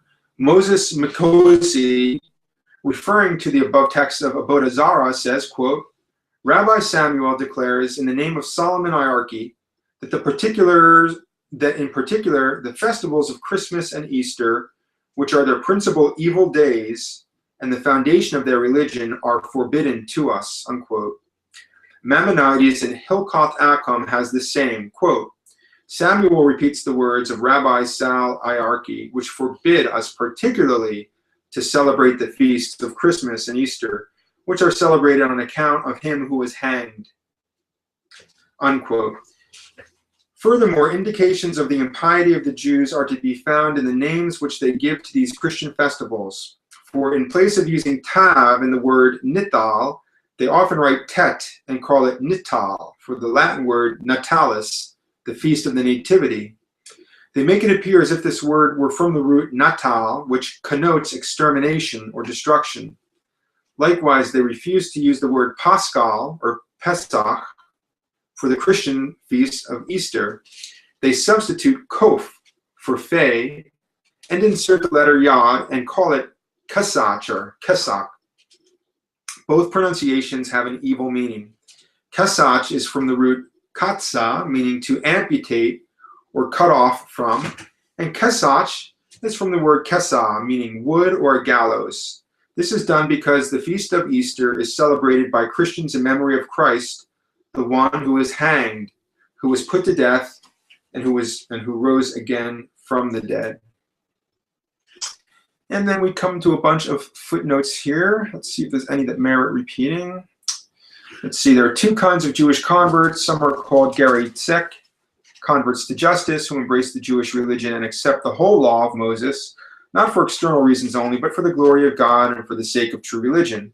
Others are called Gerei Toshab, convert strangers, who are neither circumcised nor baptized, and who observe only certain laws, namely those given to the sons of Noah, which are 1. Justice, 2. Praise of God, 3. Shunning idolatry, 4. About fornication, 5. The shedding of blood, 6. Rape, and 7. Not touching an animal's organ.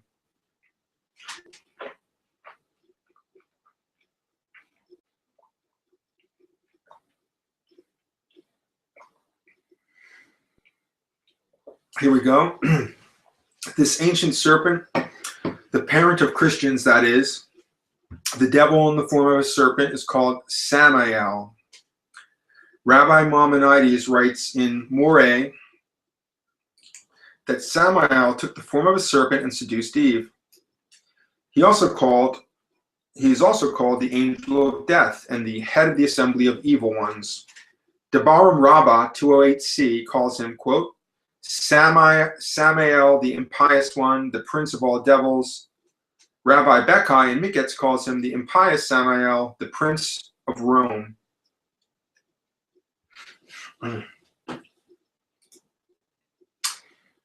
Oh, here, this looks interesting. 52 says that Buxtorf, in translating the word tifla as foolishness or vanity, did not go far enough for this name which is applied to a Christian church really means a brothel or whorehouse. Okay, moving on to the next chapter, part 2, precepts of the Talmud concerning Christians. From what has been shown thus far, it is clear that according to the teachings of the Talmud, Christians are idolaters and hateful to Jews. As a consequence, every Jew who wishes to please God has a duty to observe all the precepts which were given to the fathers of their race when they lived in the Holy Land concerning the idolatrous Gentiles, both those who lived amongst them and those in nearby countries. A Jew is therefore required, 1, to avoid Christians, and 2, to do all he can to exterminate them. Chapter 1, Christians must be avoided. Jews are required to avoid all contact with Christians for 4 reasons: because they are not worthy to share in the Jewish way of life; 2, because they are unclean; 3, because they are idolaters; and 4, because they are murderers. Article 1. Christians must be avoided because they are unworthy to share Jewish customs. A Jew, by the fact that he belongs to the chosen people and is circumcised, possesses so great a dignity that no one, not even an angel, can share equality with him. In fact, he is considered almost the equal of God. He who strikes an Israelite, says Rabbi Chinina, acts as if he slaps the face of God's divine majesty, unquote. A Jew is also considered good in spite of certain sins which he may commit, nor can his sins contaminate him any more than dirt contaminates the kernel in a nut, but only soils its shell. A Jew alone is looked upon as a man. The whole world is his, and all things should serve him, especially, quote, animals which have the form of men, unquote. Thus it is plain that they regard all contact with Christians as contaminating, as do detracting from their dignity. They are therefore required to keep as far away as possible from all who live and act as Christians do. 1. A Jew must not salute a Christian. In Gittin 62a it says, quote, a Jew must not enter into the home of a Nokri on a feast day to offer him greetings. However, if he meets him on the street, he may offer him a greeting, but curtly and with head bowed. 2. A Jew must not return the greeting of a Christian. In Iori Dia, it says, quote, a Jew must not return the greeting of a Christian by bowing before him. It is good, therefore, to salute him first, and so avoid having to answer him back if the Akum salutes him first, unquote. Rabbi Kohanes says that when a Jew salutes a Christian, he should say, peace to my Lord, but intend this for his own rabbi. For the Tosafot says, quote, for his heart was turned towards his own rabbi, unquote. 3. A Jew must not go before a Christian judge. In Shoshen Hamishpat 26:1, it says, quote, a Jew is not permitted to bring his case before Akum judges, even if the matter is judged by the decision of Jewish law, and even if both parties agree to abide by such decisions. He who does so is impious and similar to one who calumniates and blasphemes and who raises his hands against the law given us by Moses, our great lawgiver. Haggah says, quote, the Bethin has the power to excommunicate such a one until he releases his Jewish brother from the hands of the Gentile. 4. A Christian cannot be used as a witness. In Shoshem Ham it says, a goy or a servant is not capable of acting as a witness. 5. A Jew cannot eat Christian food. In Iori Dea 112:1 it says, the elders forbade the eating of the bread of the Akum, lest we should seem to be familiar with them, unquote. And in Abodah Zara it says, the following things belonging to the Goyim are forbidden. Milk, which a Goy takes from a cow in the absence of a Jew, also their bread, unquote. 6. A Jew must never act in any way like a Christian. In Iori Dea it says, quote, it is not permitted to imitate the customs of the Akum, nor to act like them, nor is it permitted to wear clothes like the Akum, nor to comb the hair as they do. Neither must Jews build houses that look like temples of the Akum, unquote. Since, however, it is not possible to observe all these rules in every place, the Haggah says that they can be overlooked to a certain extent, when, for instance, it is the advantage of a Jew to do so. For example, if a Jew would profit by trade which requires a certain kind of dress. Article 2. Christians are to be avoided because they are unclean. It is not known how often Jews must wash and purify themselves, nor how much they must study to avoid everything which might render them unclean. The Talmud teaches, however, that Christians are people whose touch alone makes things unclean. In Abodah Zara it says, quote, a certain man was pouring wine from one jar into another by means of a tube. When a Goy came along and touched the tube with his hand, as a result, all the wine in both jars had to be thrown away, unquote. Every vessel, therefore, must be washed which comes into the possession of a Jew from a Christian, although it has never been in use.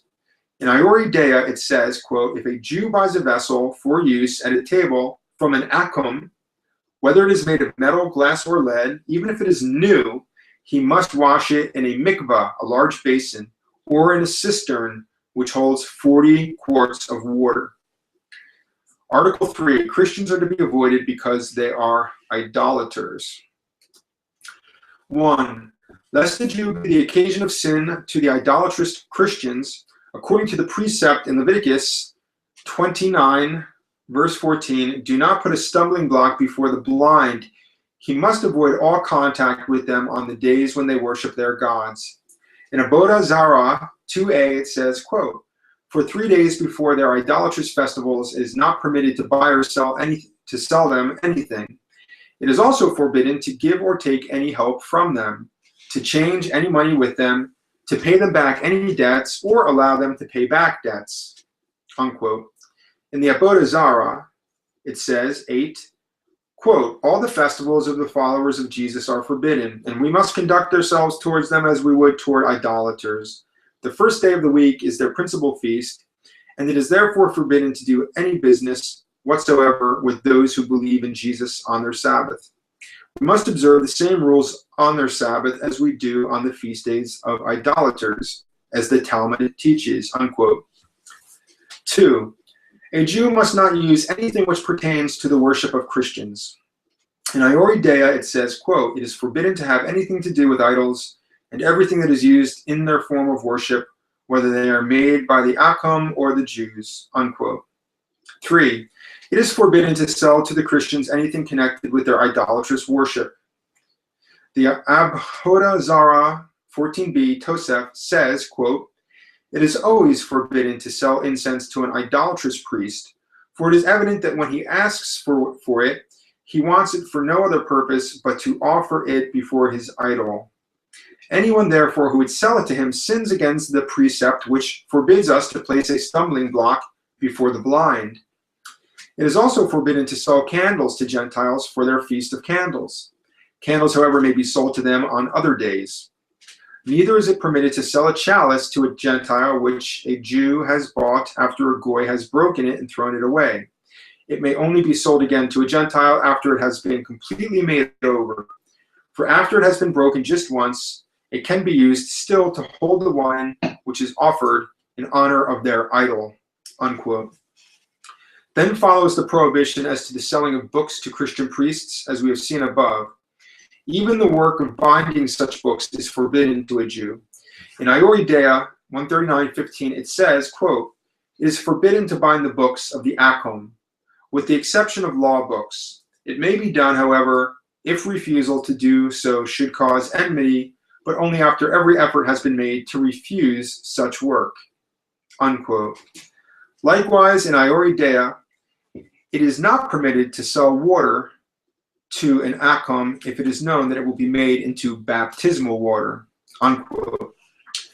Mention is also made of many other things which it is forbidden to sell to Christians, such as cloth from which priestly vestments and banners may be made, paper and ink, which may be used for writing books pertaining to their divine worship. It is forbidden to sell or even to rent houses to Christians, which will be used by them as places of worship. Nowadays, however, Jews trade with Christians, especially on Christian feast days, and also sell them houses, knowing full well that certain sacraments will be administered therein, such as baptism, Holy Communion, and extreme unction.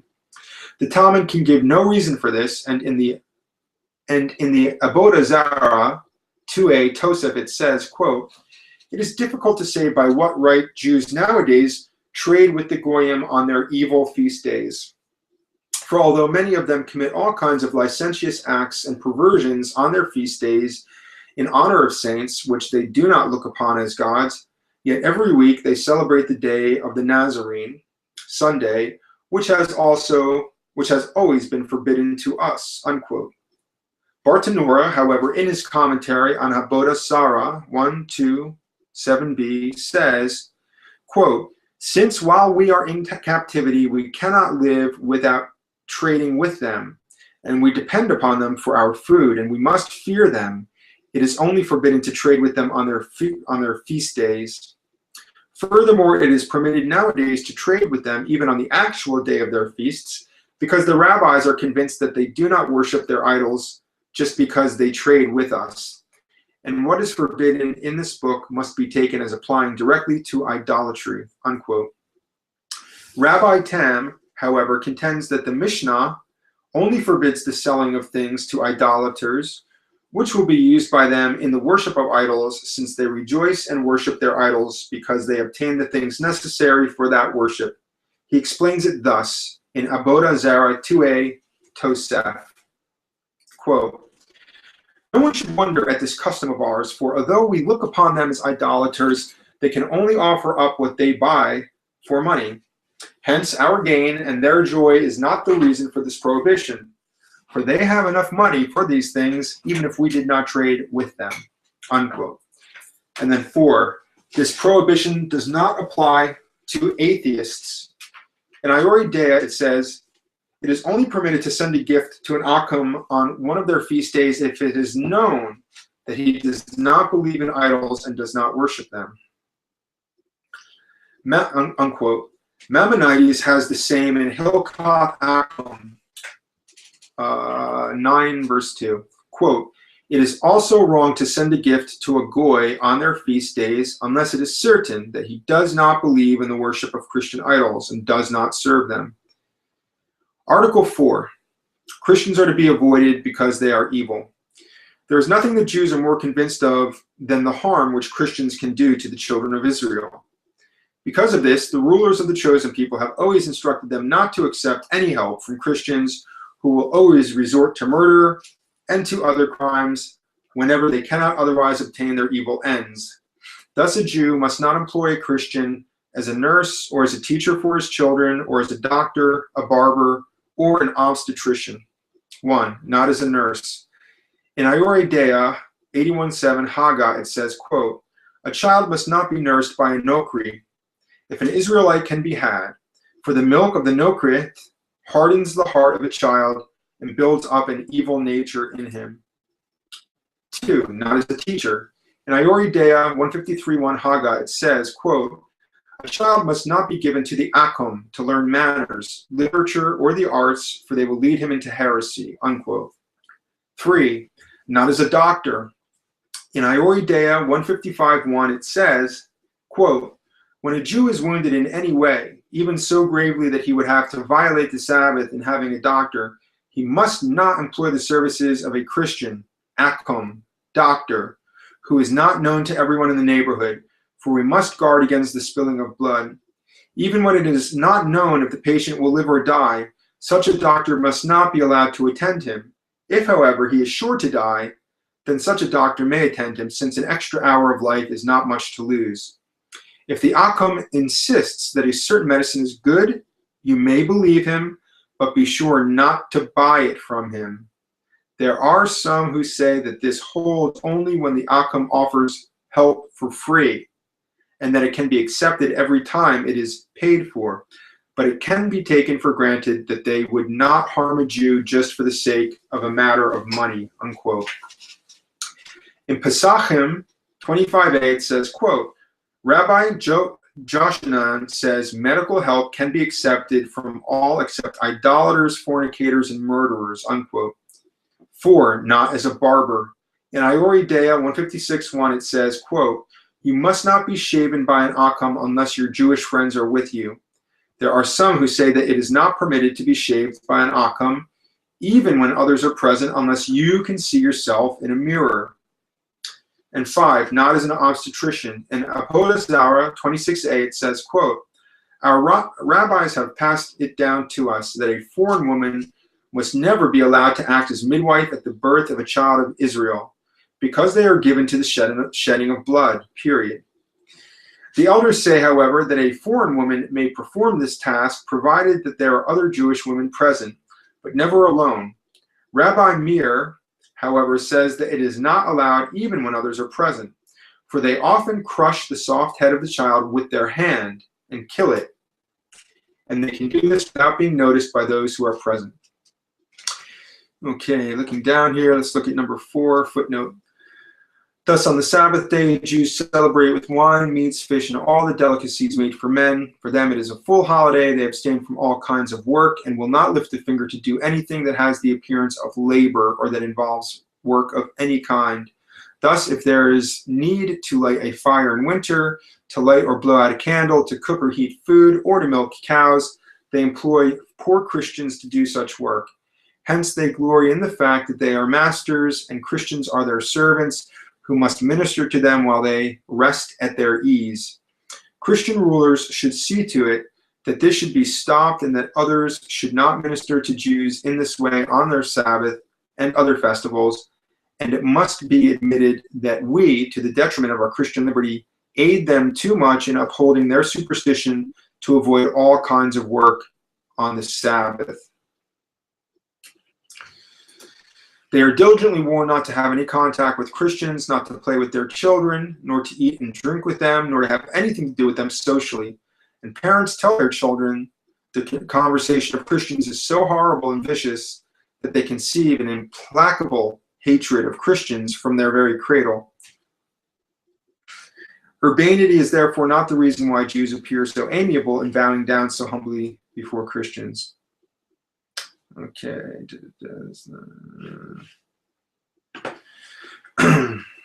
Moving on to our next chapter, chapter 2, Christians must be exterminated. The followers of that man, whose name is taken by the Jews to mean, may his name and memory be blotted out, are not otherwise to be regarded than as people whom it would be good to get rid of. They are called Romans and tyrants who hold captive the children of Israel. And by their destruction, the Jews would be freed from this fourth captivity. Every Jew is therefore bound to do all he can to destroy that impious kingdom of the Edomites, Rome, which rules the whole world. Since, however, it is not always and everywhere possible to effect this extermination of Christians, the Talmud orders that they should be attacked at least indirectly, namely, by injuring them in every possible way, and by thus lessening their power, help towards their ultimate destruction. Wherever it is possible, a Jew should kill Christians and do so without mercy. Article 1. Harm must be done to Christians. A Jew is commanded to harm Christians whenever he can, wherever he can, both indirectly by not helping them in any way, and also directly by wrecking their plans and projects. Neither must he save a Christian who is in danger of death. 1. Good must not be done to Christians. In Zohar 125b it says, those who do good to the Akum will not rise from the dead. At times it is permitted to do good to Christians, but only in order to help Israel, namely for the sake of peace and to hide hatred of them. Maimonides in Hilkoth Akum 10:6 says, quote, needy Gentiles may be helped as well as needy Jews for the sake of peace. In Iori Dea 148:12 Haga it says, therefore if you enter into a town and find them celebrating a feast, you may pretend to rejoice with them in order to hide your hatred. Those, however, who care about the salvation of their souls should keep away from such celebrations. You should make it known that it is a hateful thing to rejoice with them if you can do so without incurring their enmity. 1. It is not permitted to praise a Christian. In Avodah Zarah 20a Tosef it says, quote, do not say anything in praise of them, lest it be said, how good that goy is, unquote. In this way they explain the words of Deuteronomy 7:2, and thou shalt show no mercy unto them, goyim, as cited in the Gemara. Rabbi S. Iarchi explains this Bible passage as follows, quote, do not pay them any compliments, for it is forbidden to say how good that goy is, unquote. In Iori Dea it says, quote, no one is allowed to praise them or to say how good an Akum is, how much less to praise what they do or to recount anything about them which would redound to their glory. If, however, while praising them you intend to give glory to God, namely because he has created comely creatures, then it is allowed to do so, unquote. 2. A Jew not allowed to mention the things which Christians use for their idolatrous worship. In Hilkoth Akum 5:12 it says, it is also forbidden to make mention of the Akum, for it is written, Exodus 23:13, and make no mention of other gods, unquote. 3. Their idols must be spoken of with contempt.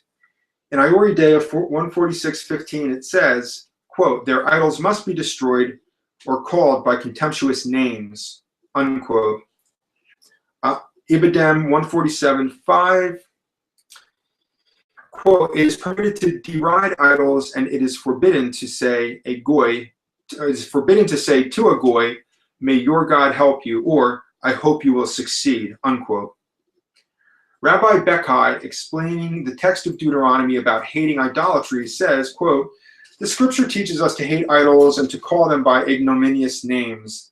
Thus, if the name of a church is Beth Galia, or House of Magnificence, it should be called Beth Caria, an insignificant house, a pig's house, a latrine. For this word Caria denotes a low-down slum place, unquote.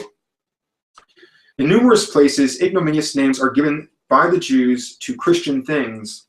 It will not be out of place to list a few of these names, which they give to things and persons which are held holy and dear by Christians, as follows. Jesus is ignominiously called Jeshu, which means, may his name and memory be blotted out. His proper name in Hebrew is Yeshua, which means salvation. Mary, the mother of Jesus, is called charia, dung, excrement, German, dreck. In Hebrew, her proper name is Miriam. Christian saints, the word for which in Hebrew is kadoshim, are called kadetchim, or synodos, or feminine men, fairies. Women saints are called kadoshah, whores. Sunday is called a day of calamity.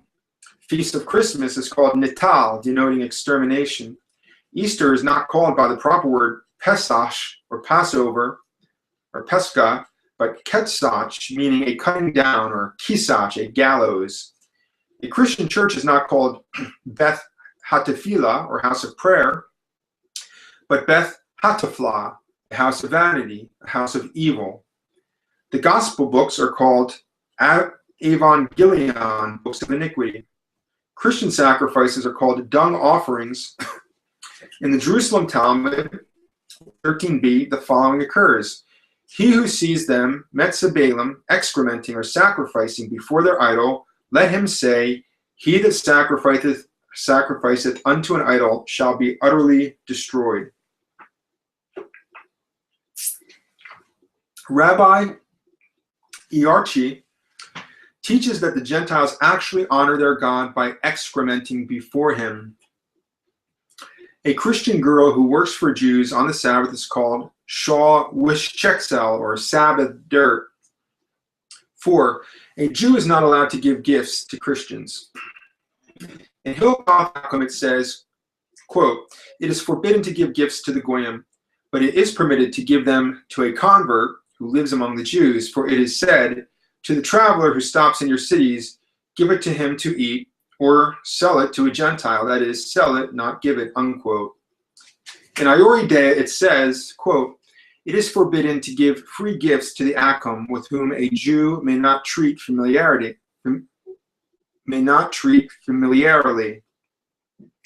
unquote. The Talmud, however, allows a Jew to give gifts to Gentiles who are known to him and from whom he has hope of getting something in return. 5. A Jew is forbidden to sell his farm to Christians. In Iori Dea 334:43, it says, in 24 cases, a Jew must be repudiated, namely, 8. Anyone who sells his farm to the Akum must be sent into exile, unless he undertakes to make up for all the harm that follows as a consequence of having the Akum live near the Jews, unquote. And 6. It is forbidden to teach a trade to Christians. In Iori Dea 154:2, it says, quote, it is not permitted to teach any trade to the Akum, unquote. 2. Harm must be done to the work of Christians. Since the Goyim minister to Jews like beasts of burden, they belong to a Jew together with his life and all his faculties. Quote, the life of a Goy and all his physical powers belong to a Jew. A. Roll in Dipolim, page 20. It is an axiom of the rabbis that a Jew may take anything that belongs to Christians for any reason whatsoever, even by fraud, nor can such be called robbery, since it is merely taking what belongs to him. In Baba Batra 54b, it says, All things pertaining to the goyim are like a dessert. The first person to come along and take them can claim them for his own, unquote. 1. Christians must not be told if they paid too much to a Jew.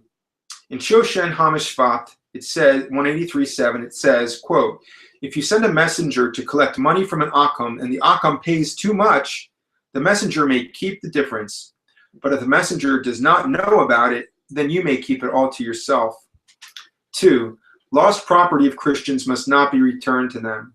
In Shoshem Ham 266:1, it says, quote, a Jew may keep anything he finds which belongs to the Akum. For it is written, return to thy brethren what is lost. Deuteronomy 22:3. For he who returns lost property to Christians sins against the law by increasing the power of the transgressors of the law. It is praiseworthy, however, to return lost property if it is done to honor the name of God, namely, if by so doing Christians will praise the Jews and look upon them as honorable people. 3. Christians may be defrauded. In Baba Kama, it says, quote, it is permitted to deceive a goy. And in Shoshem Ham, it says, if a Jew is doing good business with an Akum, it is not allowed to other Jews in certain places to come and do business with the same Akum. In other places, however, it is different, where another Jew is allowed to go to the same Akum, lead him on, do business with him, and to deceive him and take his money. For the wealth of the Akum is to be regarded as common property and belongs to the first who can get it. There are some, however, who say that this should not be done, unquote. In Shoshen Ham 183:7 Haga, it says, quote, if a Jew is doing business with an Akum and a fellow Israelite comes along and defrauds the Akum, either by false measure, weight, or number, he must divide his profit with his fellow Israelite, since both had a part in the deal and also in order to help him along, unquote. 4. A Jew may pretend he is a Christian to deceive Christians. In Iori Dea 157:2 Haga, it says, quote, if a Jew is able to deceive them by pretending he is a worshiper of the stars, he may do so, unquote. 5. A Jew is allowed to practice usury on Christians. In Avodah Zarah, it says, it is allowed to take usury from apostates who fall into idolatry. And in the Iori Dea, it says, quote, it is permitted, according to the Torah, to lend money to an Akum with usury. Some of the elders, however, deny this, except in a case of life and death. Nowadays, it is permitted for any reason, unquote. 3. Christians to be harmed in legal matters. 1. A Jew may lie and perjure himself to condemn a Christian. In Baba Kama 113a, it says, quote, our teaching is as follows. When a Jew and a goy come into court, absolve the Jew, if you can, according to the laws of Israel. If the goy wins, tell him that is what our laws require. If, however, the Jew can be absolved, according to the Gentile law, absolve him and say it is due to our laws. If this cannot be done, proceed callously against the goy, as Rabbi Ishmael advises. Rabbi Akiba, however, holds that you cannot act fraudulently lest you profane the name of God and have a Jew committed for perjury. A marginal note, however, explains this qualification of Rabbi Akiba as follows. The name of God is not profaned when it is not known by the goy that the Jew has lied, unquote. And further on, the Baba Kama 113b says, quote, the name of God is not profaned when, for example, a Jew lies to a goy by saying, I gave something to your father, but he is dead. You must return it to me, unquote, as long as the goy does not know that you are lying. 2. A Jew may perjure himself with a clear conscience. In Kala 1b, page 18, it says, quote, she, the mother of Mamzer, said to him, swear to me. And Rabbi Akiba swore with his lips, but in his heart he invalidated his oath. A similar text is found in Shabuath Haggath of Rabbi Ashar 6d. If the magistrate of a city compels Jews to swear that they will not escape from the city nor take anything out of it, they may swear falsely by saying to themselves that they will not escape today, nor take anything out of the city today only. Unquote. 4. Christians must be harmed in things necessary for life.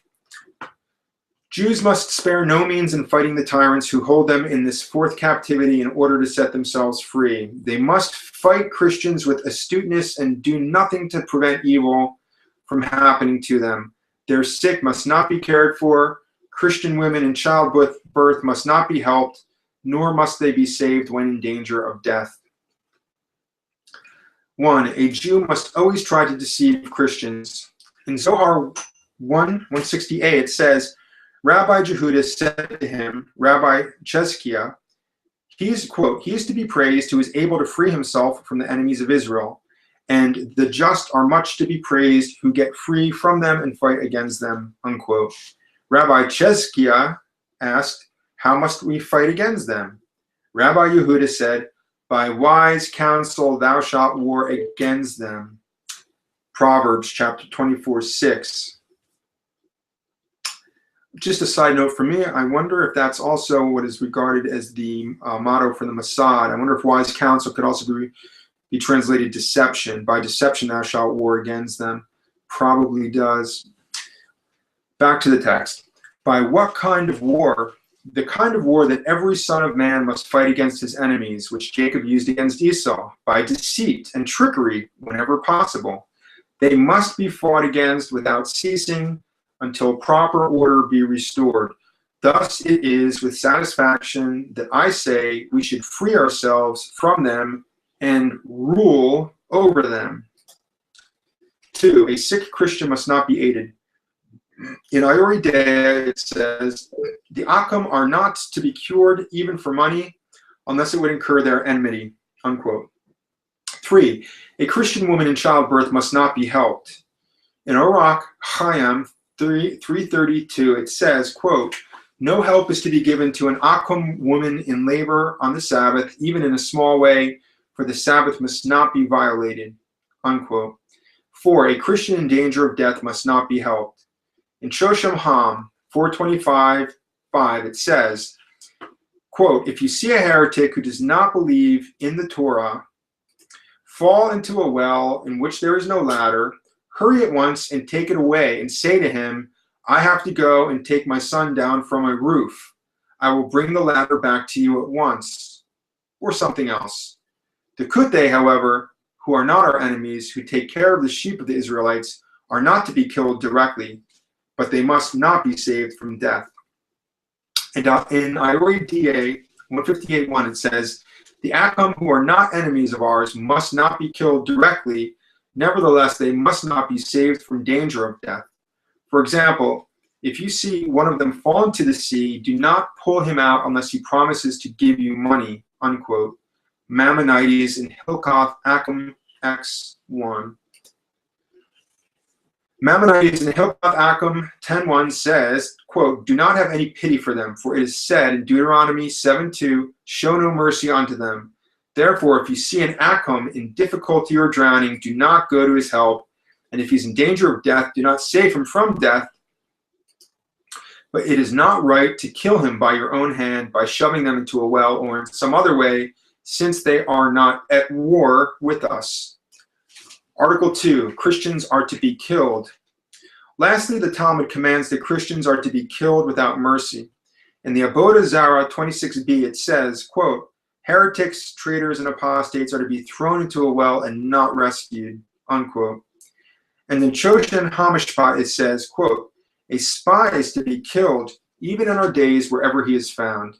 He may be killed even before he confesses, and even if he admits that he only intended to do harm to somebody, and if the harm which he intended is not very great, it is sufficient to have him condemned to death.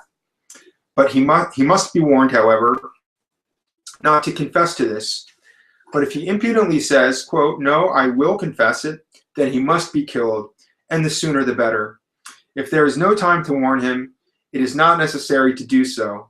There are some who say that a traitor is to be put to death only when it's impossible to get rid of him by mutilating him, that is, by cutting out his tongue or his eyes. But if this can be done, he must not be killed, since he is not any worse than others who persecute us.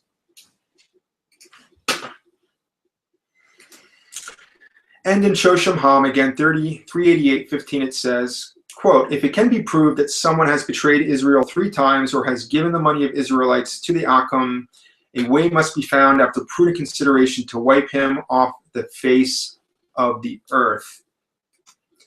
Qui nemo ipsum studium legis Judaeorum mortis poenum meriter. Sanhedrin 59a. Even a Christian who is found studying the law of Israel merits death. In Sanhedrin 59a, it says, Rabbi Jochanan says, a goy who pries into the law is guilty of death. Baptized Jews are to be put to death. In Hilkot Akum 10:2, it says, quote, these things, supra, are intended for idolaters, but Israelites also, who lapse from their religion and become Epicureans, are to be killed, and we must persecute them to the end. For they afflict Israel and turn the people from God, unquote. And Ioridea 158, 2 Haga, it says, quote, renegades who turn to the pleasures of the Akum and who become contaminated with them by worshiping stars and planets as they do, are to be killed, unquote. Likewise, in Shosham Ham 425:5, it says, quote, Jews who become Epicureans, who take to the worship of stars and planets and sin maliciously, also those who eat the flesh of wounded animals, or who dress in vain clothes, deserve the name of Epicureans. Likewise, those who deny the Torah and the prophets of Israel, the law is that all those should be killed, and those who have the power of life and death should have them killed. And if this cannot be done, they should be led to their death by deceptive methods.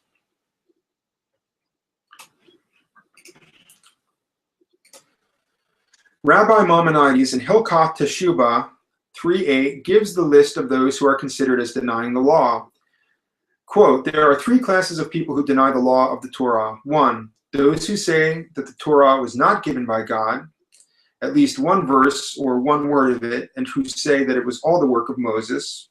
2, those who reject the explanation of the Torah, namely the oral law of the Mishnah, and do not recognize the authority of the doctors of the law, like the followers of Sadok, the Sadducees, and Bethos. And 3, those who say that God changed the law for another new law, and that the Torah no longer has any value, although they do not deny that it was given by God, as the Christians and the Turks believe. All of these deny the law of the Torah. 3, Christians are to be killed because they are tyrants. In Zohar 1:25, it says, quote, the people of the earth are idolaters, and it has been written about them, let them be wiped off the face of the earth, destroy the memory of the Amalekites. They are with us still in this 4th captivity, namely the princes of Rome, who are really Amalekites. 1, these princes are to be killed first. For if they are allowed to live, the hope of the liberation of the Jews is in vain, and their prayers for release from this 4th captivity are of no avail. In Zohar 1:219b, it says, it is certain that our captivity will last until the princes of the Gentiles who worship idols are destroyed. And again, in Zohar 2:19a, it says, quote, Rabbi Yehuda said, come and see how it is, how the princes have assumed power over Israel, and the Israelites make no outcry, but their rejoicing is heard when the prince falls. It is written that the king of the Egyptians died, and soon the children of Israel were released from captivity. They cried out, and their voice ascended to God. 2, the princedom whose chief city is Rome is the one to be hated most of all by the Jews. They call it the kingdom of Esau and of the Edomites, the kingdom of pride, the wicked kingdom, impious Rome. The Turkish Empire is called the kingdom of the Ishmaelites, which they do not wish to destroy. The kingdom of Rome, however, must be exterminated, because when corrupt Rome is destroyed, salvation and freedom will come to God's chosen people. Rabbi David Kinchy writes as follows in Obadiah, quote, "What the prophets foretold about the destruction of Edom in the last days was intended for Rome, as Isaiah explains. Chapter 34:1, Come near, ye nations, to hear. For when Rome is destroyed, Israel shall be redeemed." Rabbi Abraham also in his book, Surah Hamor, section Shoftim, says the same. Immediately after Rome is destroyed, we shall be redeemed. Lastly, all Christians, including the best of them, are to be killed. In Avodah Zarah, it says, even the best of the Goyim should be killed. That's from Avodah Zarah, 26b Tosafah. Even the best of the Goyim should be killed, unquote. Sokran Aruch, after the words Vayori Dea 158:1, that those of the Akum who do no harm to Jews are not to be killed, namely those who do not wage war against Israel. Thus explains the word milkama, war, quote, but in the time of war, the Akum are to be killed, for it is written, the good among the Akum deserve to be killed, etc. 5. A Jew who kills a Christian commits no sin, but offers an acceptable sacrifice to God. And this is taken, I guess, from Maimonides, the Latin being Iudicus occidens Christianum non peccat, sed offerere dicitur Deo acceptable sacrificium. In Sephor or Israel, it says, take the life of the Cliphoth and kill them, and you will please God the same as one who offers incense to him. And in Yalkut Simoni 245c and 772, it says, everyone who sheds the blood of the impious is as acceptable to God as he who offers a sacrifice to God. 6. After the destruction of the Temple of Jerusalem, the only sacrifice necessary is the extermination of Christians. In Zohar 3:227b, the good pastor says, the only sacrifice required is that we remove the unclean from among us. Zohar 2:43a explained the precept of Moses about the redemption of the firstborn of an ass by offering a lamb, says, the ass means the non-Jew, who is to be redeemed by the offering of a lamb, which is the dispersed sheep of Israel. But if he refuses to be redeemed, then break his skull. They should be taken out of the book of the living, for it is said about them, he who sins against me, I shall take out of the book of life.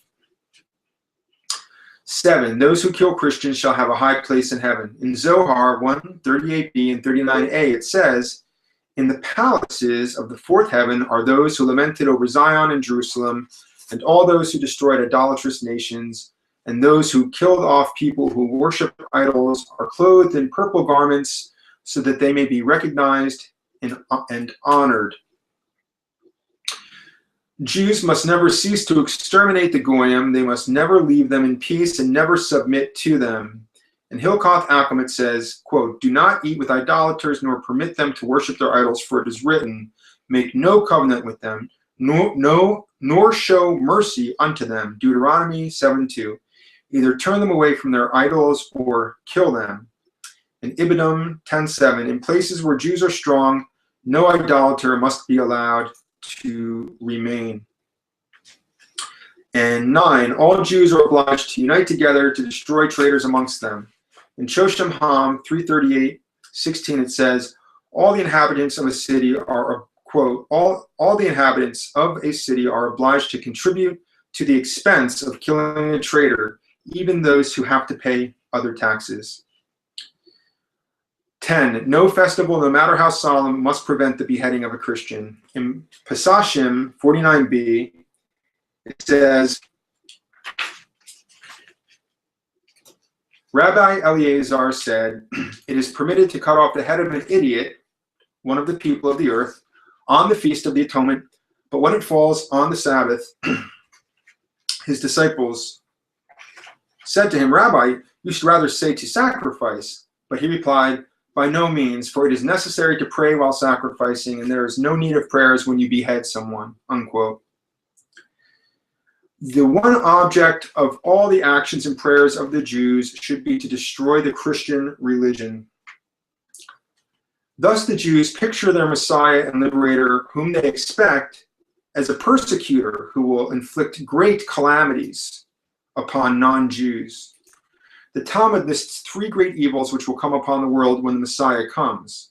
In Shabbat 118a, it says, quote, whoever eats 3 meals on the Sabbath shall be saved from the 3 evils, from the punishments of the Messiah, from the pain of hell, and from the war of Magog. For it is written, behold, I shall send you Elias the prophet before the coming of the day of the Lord.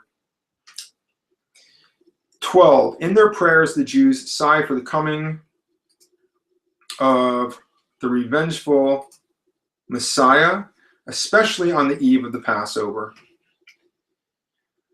Quote, pour out thy anger upon the nations that know thee not, and upon the kingdoms which do not invoke thy name. Pour out thy indignation upon them, and let thy wrathful anger take hold of them. Persecute and destroy them in anger from under the heavens of the Lord. Unquote. They also pray as follows, how long will thy strength remain captive, and thy beauty lie under the hand of the oppressor, O God? Show forth thy strength and thy zeal against our enemies, break their strength, and let them be confounded. And again, cut off the hope of the unjust. Let all heretics perish at once. Root out, break up, and destroy the proud kingdom. Hasten to make all peoples subject in our days. At that very same time, on Good Friday, that prince of the proud empire of Rome, the Pope, prays and orders everyone in the world to pray for all heretics and those that are lost as follows. Let us pray for the perfidious Jews, that the Lord our God may take away the veil from their hearts, that they may acknowledge Jesus Christ our Lord. Omnipotent and eternal God, who does not even exclude Jewish perfidy from thy mercy, hear our prayers which we offer for the blindness of that people, that having recognized the light of thy truth, which is Christ, they may come out of their darkness through Jesus Christ our Lord. And let's look at these footnotes here. Okay, moreover, you should seek opportunity to mix with them and find out about their evil doings. Okay, that's worthy of highlighting. All right.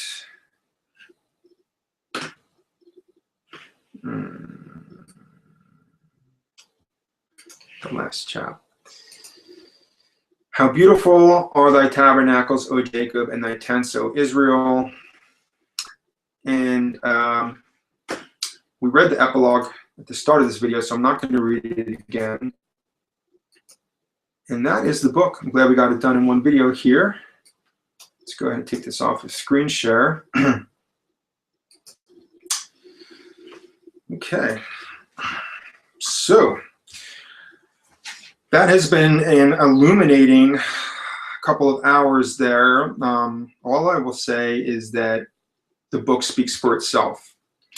In our time, there's a lot of conflict between religions and spiritual groups. One of my personal beliefs is that you are in no place to criticize or estimate or judge a religion, either positively or negatively, one way or the other, unless you are familiar with the teachings of those religions. For instance, I want to learn more about Islam.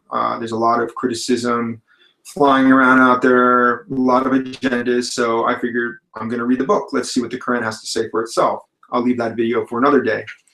But what we've seen here is from the teaching from the Talmud, which has its roots in the Babylonian captivity of the Jews. I don't know if that was the second or third captivity. I know what we read, they were talking about the fourth captivity, which they believe that they are in now, and that the Messiah will not come. He already came, but that the Messiah will not come until all of the opponents of Israel are taken out of the way. So it's really important to know that these ideas exist, and to imagine the kind of mindsets and philosophies, the presumptions, the premises Our primary assumptions are those very things that kind of all of our thinking springs from, those very fundamental beliefs that we never question. So it's really important to query the foundations of these various religions to really find out, what are these religions teaching their adherents? Especially when it's not your religion, it's just a different culture.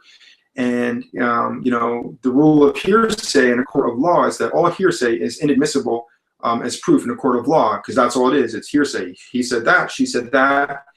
Doesn't make it a fact. But if we go to source documents like the Talmud and derive the facts which are contained therein, we can come to an accurate assessment and a factual assessment of what are the foundational philosophical teachings and beliefs of these groups.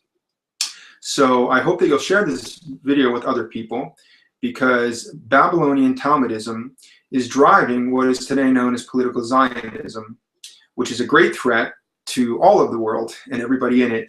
So really what we need to do is encourage all people to recognize their brotherhood under God, under Goddess, that we are all children of the Creator. Nobody's God's holy chosen people and everybody else is animals. That's just hatred. That's racial supremacy, and it leads to warfare and suffering and death. When you can basically, it's what Voltaire said when he said, if somebody can get you to believe in absurdity, they can also get you to commit an atrocity. So if somebody can get you to believe in absurdity, like you are God's special chosen holy people and other people are not, well, then it's easy to get those people to commit genocides against other people who are not really men. They don't have souls. They're just animals. They're barbarians.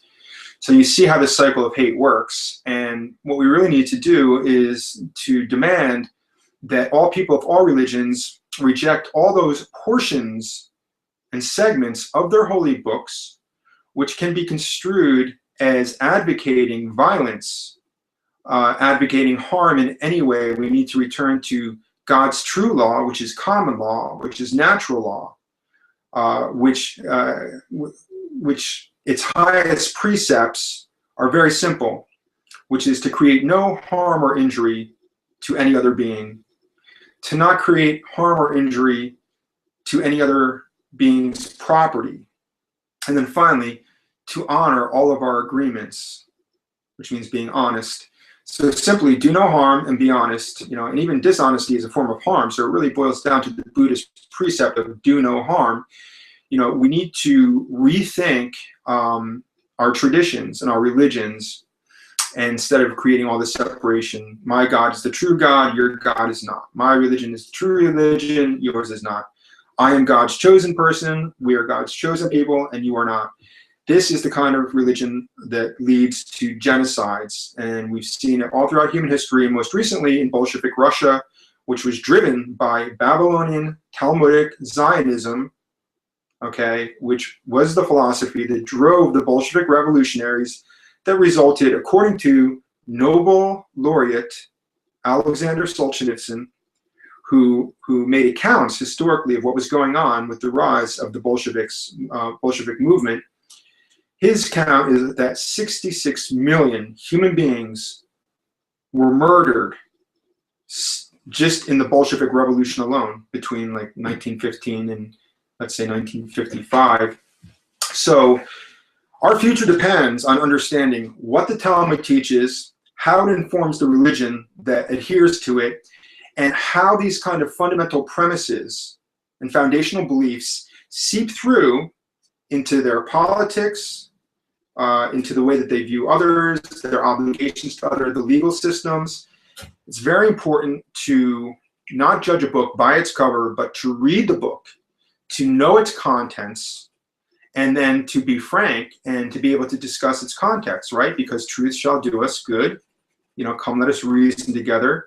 Let's ascertain a true understanding of all of the material facts involved and come to a common understanding.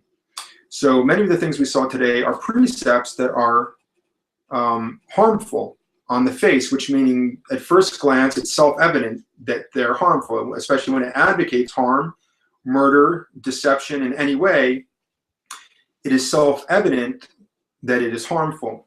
And I don't care whether you find it in the Talmud or the Torah, or the Bible, the New Testament, the Quran, or any other religion's books.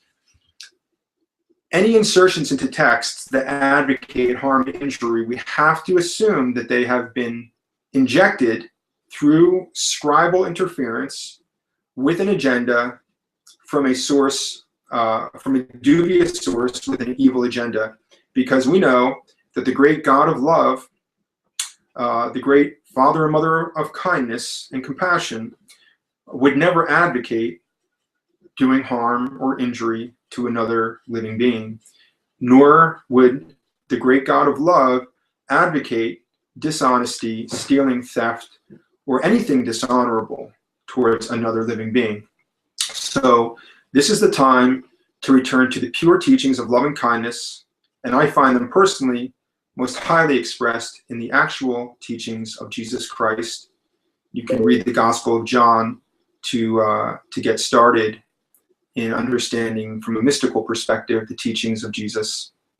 But we offer this video to the world for your consideration, and we send it forth with a prayer of peace, that it goes forth for the healing of the nations, for the healing of the Jewish people, for the healing of the Christian people, for the healing of the Muslim people, for all the people of the earth, that we might come to a common understanding and to be able to offer discussion to overcome our differences and to seek peace, peaceful resolution by offering discussion rather than resorting to violent conflict.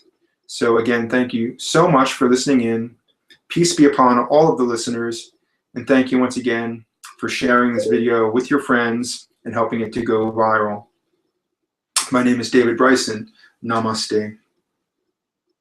The divine within me recognizes and bows to the divine within you.